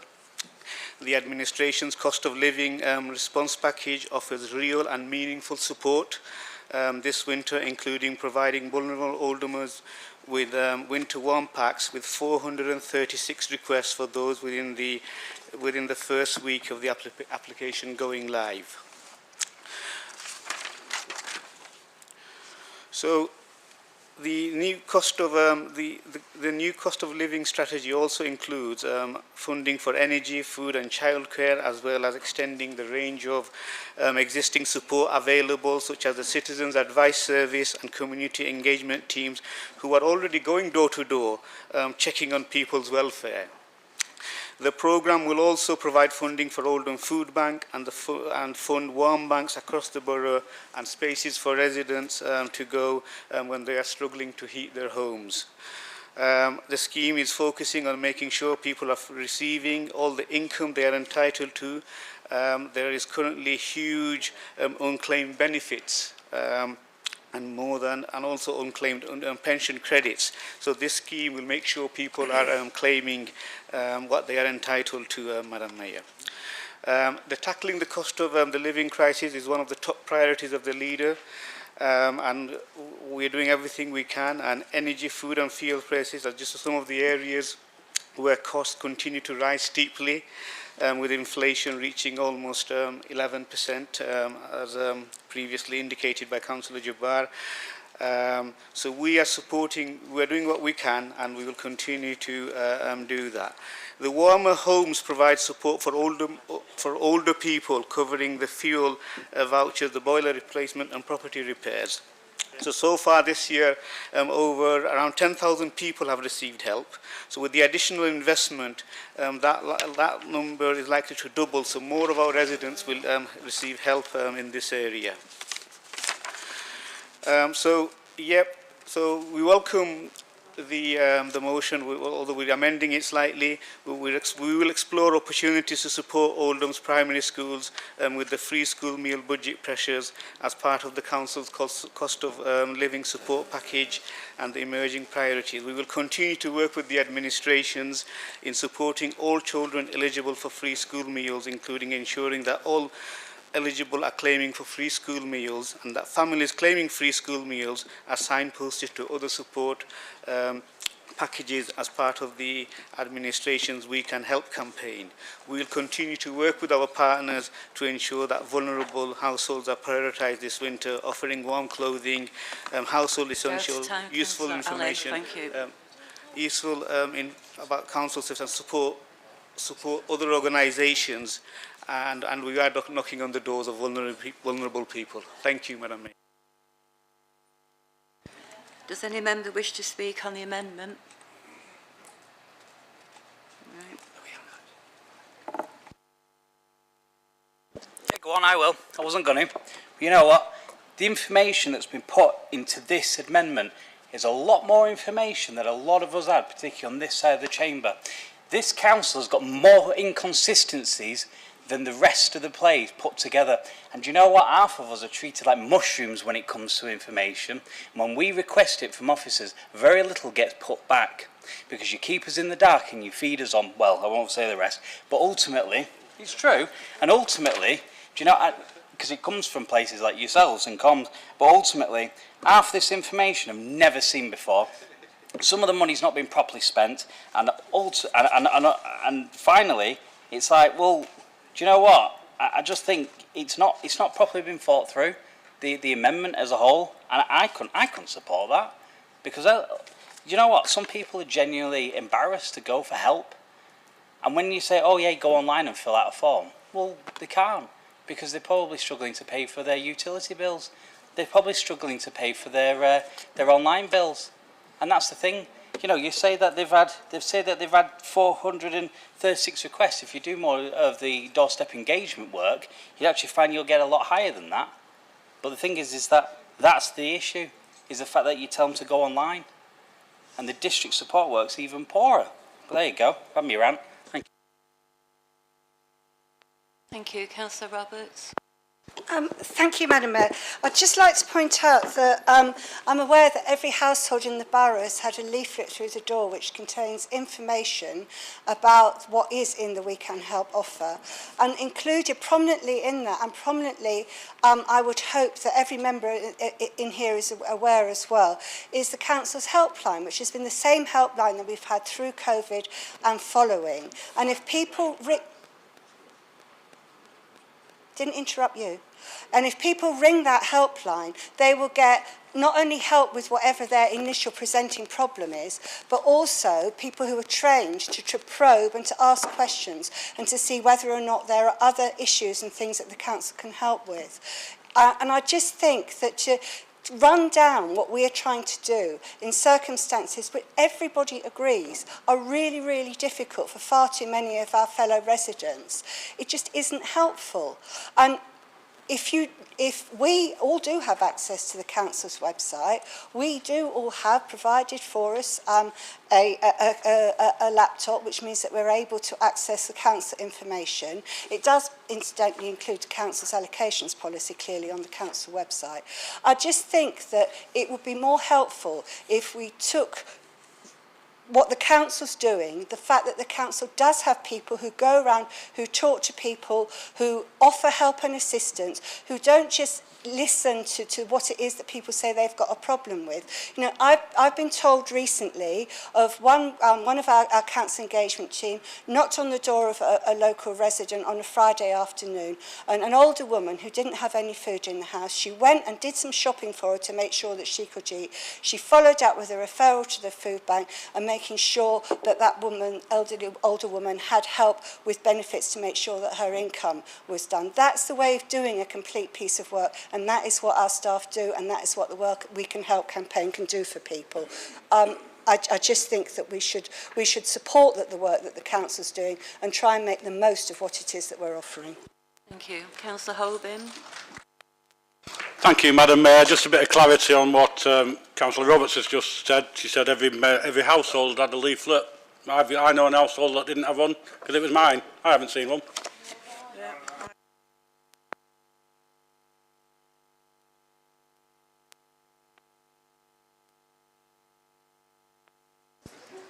Councillor Gloucester, you wish to reply? Councillor Gloucester. Thank you, Madam Mayor. I'm really sorry because I'm not actually disputing the package that has been put together. I'm disputing the way it is being targeted. The residents that are ringing me, they haven't had a leaflet. They've not had anybody knock on the door. Now, whether this engagement team is knocking in only certain wards, that could actually be the case. However, what I will say is the principle of this motion was to better the lives of our residents and provide much needed support within the borough. This amendment basically strips it and turns it into a Labour back-slapping exercise, and I'm sorry, but how disappointing, because although you've changed the wording, the actual content is law. So you're trying to make a point that you're not going to let us get involved and give our views and, you know, go forward with anything that we suggest. And at the end of the day, for Councillor Jabbar to accuse the Tories of doing that, shame on you. Madam Mayor, can I just say, so a point of clarification, because I don't want the Liberal Democrats spreading misinformation, do I? The engagement team door knock every single ward, and they have been doing throughout the pandemic. If Councillor Gloucester wishes to speak to a district coordinator in the ward, each of the door knocking sessions that are done per ward, everything is captured, the number of people they speak to, and the top 5 queries as well. That is all held within the district service of Councillor Gloucester. So if she wishes to have that in relation to her own ward, then speak to a district coordinator, and it's freely available. Thank you. Councillor Munro, do you wish to reply? No, thank you, Madam Mayor. Does Council agree the amendment? Those in favour? Those against? It doesn't count twice, Aaron. Any abstentions? The amendment is carried. Does any member wish to speak on the motion as amended? Councillor Gloucester wish to reply? No. Does Council agree the motion as amended? Those in favour? Those against? Motion is carried with amendment. Item 12, which is actions from the Council. I call on Councillor Chadderton to move and Councillor Sheldon to second the report.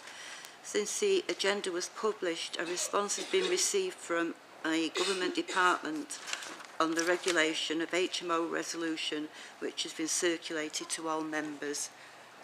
So, Councillor Chadderton. Move, Madam Mayor.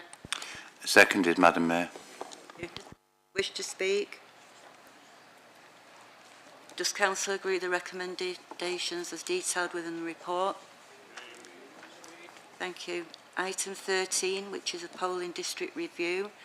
I call on Councillor Chadderton to move and Councillor Taylor to second report, subject to the third line on page 68 should say CO5 rather than CO4. Councillor Chadderton to move. Thank you, Madam Mayor. I understand, after taking advice, I need to propose that Council Procedure Rule 13.1 is suspended to allow an amendment to be proposed on this report at this meeting. Thank you, Madam Mayor. Councillor Taylor. Second, Madam Mayor. Thank you. Is that agreed? Thank you. Does any member wish to speak? Councillor Jabbar. Thank you, Madam Mayor. So the amendment the leader was talking about, I'm moving that. The amendment is that we reject the proposal that District CO5 be split between CO3 and CO6, and the proposed approval that CO5 be retained and the polling place mobile on Broome Street to be unchanged. The proposed revised list for Coldest is circulated. This means that the subsequent polling places in Coldest will be remain unchanged. All polling station numbers from 26 will then be renumbered, meaning that the total number of polling stations will be 120. Thank you, Madam Mayor. Councillor Holbin. Thank you, Madam Mayor. I've seen the amendment. I don't understand. There's no reason why Councillor Jabbar wants it on there. I just wondered what was the reason for it. There's all the details, but no reason for not wanting it. Councillor Jabbar. Thank you, Madam Mayor. So this polling station, Madam Mayor, is located in the West Street State. At this moment in time, it has a reduced number from previously because of the two tower blocks being removed. But on the location of the two tower blocks, a new property has been built, and they will be complete by December 23. So we will have a very large number of people back in the polling station, and that's the reason why we're asking for it to be there, Madam Mayor. Also, it's quite a close-knit community which has always had a polling station in the area. Thank you, Madam Mayor. Councillor Tay, you did second the report. No? The actual amendment. Right. Sorry. So, any more members wish to speak? Right. So, does Council agree the recommended... Do I need to move it? Move, Madam Mayor. Move as amended. As amended. Seconded as amended, Madam Mayor. Thank you. So, does Council agree the recommendations as detailed with amendment within the report? Is it agreed? Thank you. Move on to item 14. It's the clean air scrutiny proposals. I call on Councillor Chadderton to move and Councillor Sykes to second the report. Move, Madam Mayor. Second, Madam Mayor, I'd just like to make a couple of quick comments if I could. I suppose you could say out's better than nout, and that's what this is. And it's taken us £60 million of wasted money on the original clean air proposals to get some sort of scrutiny. But let's be quite clear, this isn't like the other combined authority scrutinies. This is a joint scrutiny. So it'll take 3 members for calling. So that means there will always be at least one Labour member or more before anything's called in. So nothing will happen on this scrutiny committee unless the Labour Party agrees to it. And unlike the other scrutiny committees of the combined authority, there is nothing to preclude the administration chairing it, whereas the other scrutiny committees to do with the combined authority specifically say it has to be a member of the opposition. So 3 members to call in guarantees Labour a majority. I'll guarantee they end up chairing it. And so it's not necessarily going to be the roaring tiger. I think we'd all want it to be, because if there was ever something we got wrong, it was this, and it needs a good court of looking at. So I'll second it, Madam Mayor, because it's better than nout, but only just. Thank you. Does any member wish to speak? And Councillor Sheldon's indicated. Yeah. Madam Mayor, is it possible to have a recorded vote on this item?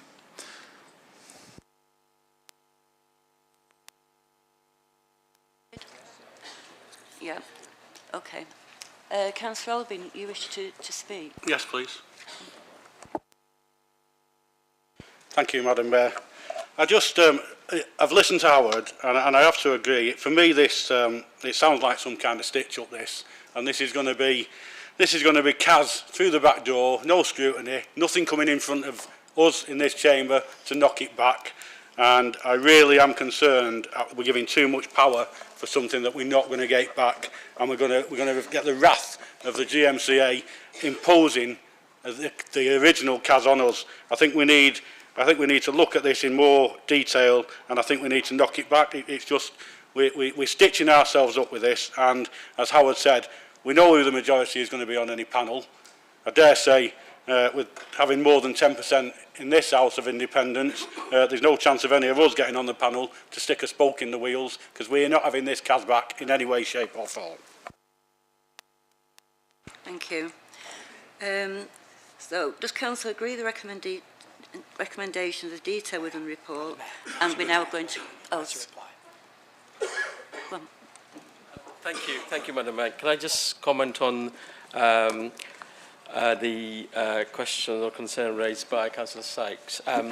Look, we're setting this up to give a proper scrutiny to the work of the Clean Air Administration Committee.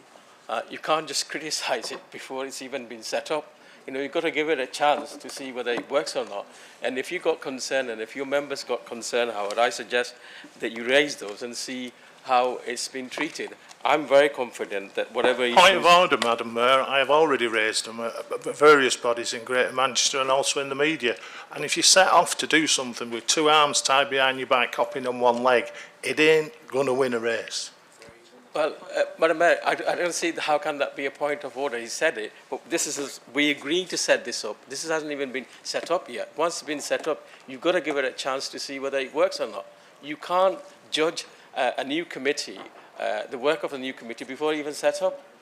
You know, I stand by this. I represent Oldham Council on this committee. You know, and I would be happy to see the work of this. You know, Howard, once it's been set up, if you have any issues, I'm quite happy to get together with the leader to bring back any issues. Thank you, Madam Mayor. Do you have a right to reply? No, thank you. It's not actually my report. I appreciate it comes through to me as leader, but it's actually Councillor Jabbar's report, and I've not been involved in the formation of it. Councillor Jabbar knows vastly more about this than me, so I am happy to defer you've to moved it, so you don't want a right to reply. No, I'm absolutely fine, thank you, Madam. Anybody else?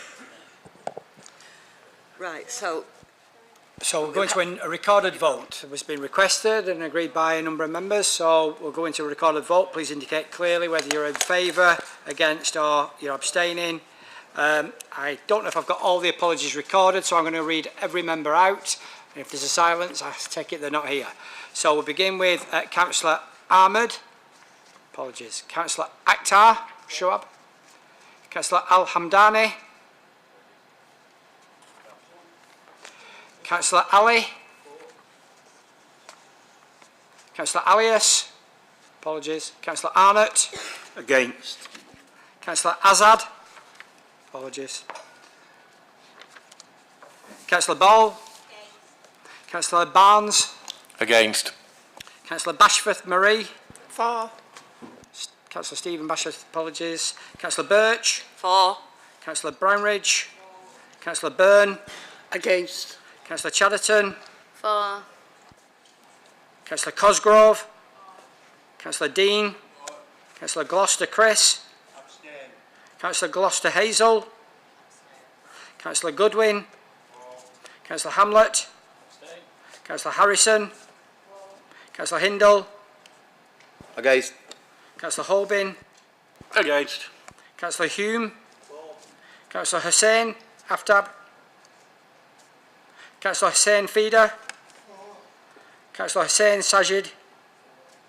Councillor Ibrahim. Councillor Islam. Apologies. Councillor Iqbal. Councillor Jabbar. Councillor Kenyon. Councillor Lancaster. Councillor Marland. Apologies. Councillor McLaren. Councillor McManus. Councillor Moores. Councillor Monroe. For. Councillor Murphy. Councillor Mushtaq. Councillor Nasheen. For. Councillor Fithian Clint. Councillor Fithian Kyle. Councillor Ria. Against. Councillor Salamet. Councillor Sharp. Against. Councillor Sheldon. Councillor Shuttleworth. Councillor Surgeon. Councillor Sykes. Councillor Taylor. For. Councillor Wilkinson. Councillor Williams. Councillor Williamson. Councillor Woodvine. Against. Councillor Roberts. And Councillor Gary.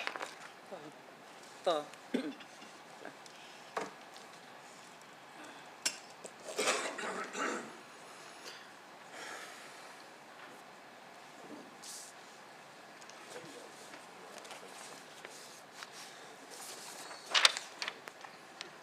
So that was carried on 27 votes. Thank you.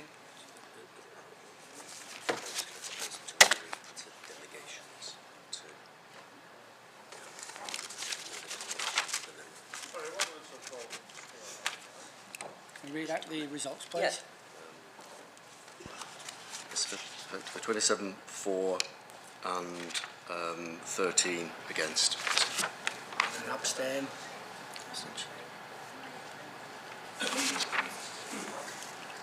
Six. Yeah. Yeah. So we voted for the recommendations. We've got to agree now. Yeah. Right, so I thought this would be the easy bit, but crikey. So the Council agreed the recommendations detailed within the report, and as the GMCA political balance has not been determined to delegate to the Chief Executive in consultation with the group leaders the appointment of the member and the substitute member of the joint committees. Is that agreed? That's what we just voted on. Yeah. So what were the numbers? How many again? Yeah. So it's been carried, is it? Yeah. Gladly going on to item 15, which is the municipal calendar 2023-24. I call on Councillor Chadderton to move and Councillor Sheldon to second. Move, Madam Mayor. Second, Madam Mayor. Member wish to speak? Council agree the recommendations as detailed within the report. Thank you. Item 16 is the Civil Appreciation Nominations 2023. I call on Councillor Chadderton to move and Councillor Sykes to second. Thank you, Madam Mayor. Very briefly, the nomination is for 3 young people to be nominated for the Civic Appreciation Awards. All 3 of them are fantastic representatives of this borough, and combined they've raised thousands of pounds for charity here in Oldham and around the world. Ibi Youssef, Hannah Mia and Kira Arnold, wonderful examples to all of us, and I'm sure everybody in the chamber agrees, and that they are deserving of the Civic Appreciation Award. Thank you, Madam Mayor. Thank you. Councillor Sykes to second.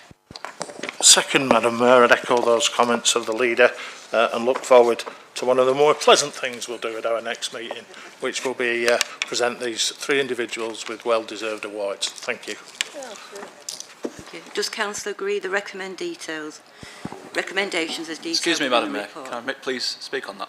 Yeah. Thank you.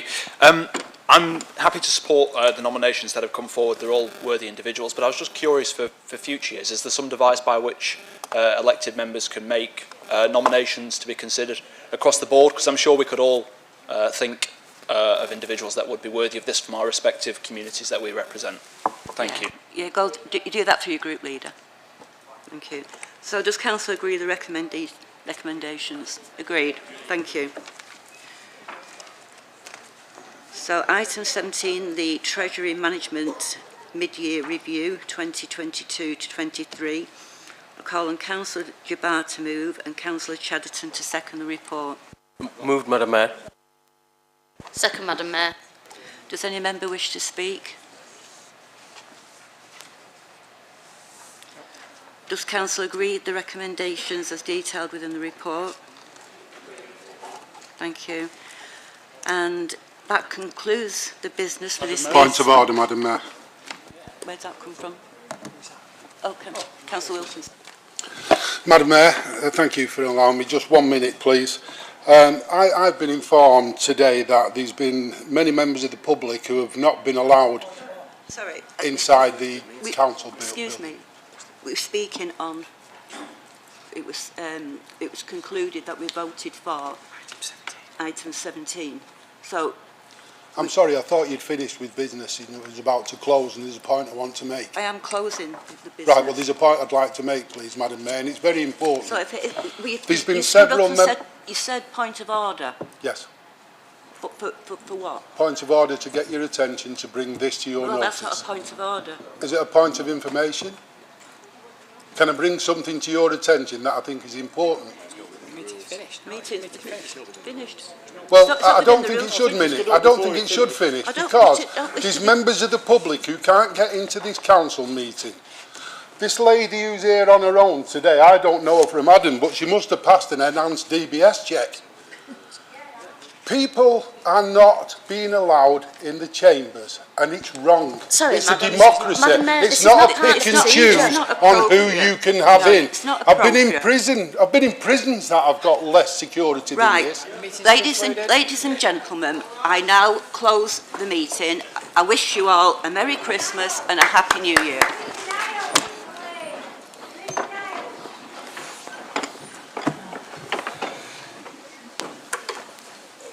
You don't want to hear it.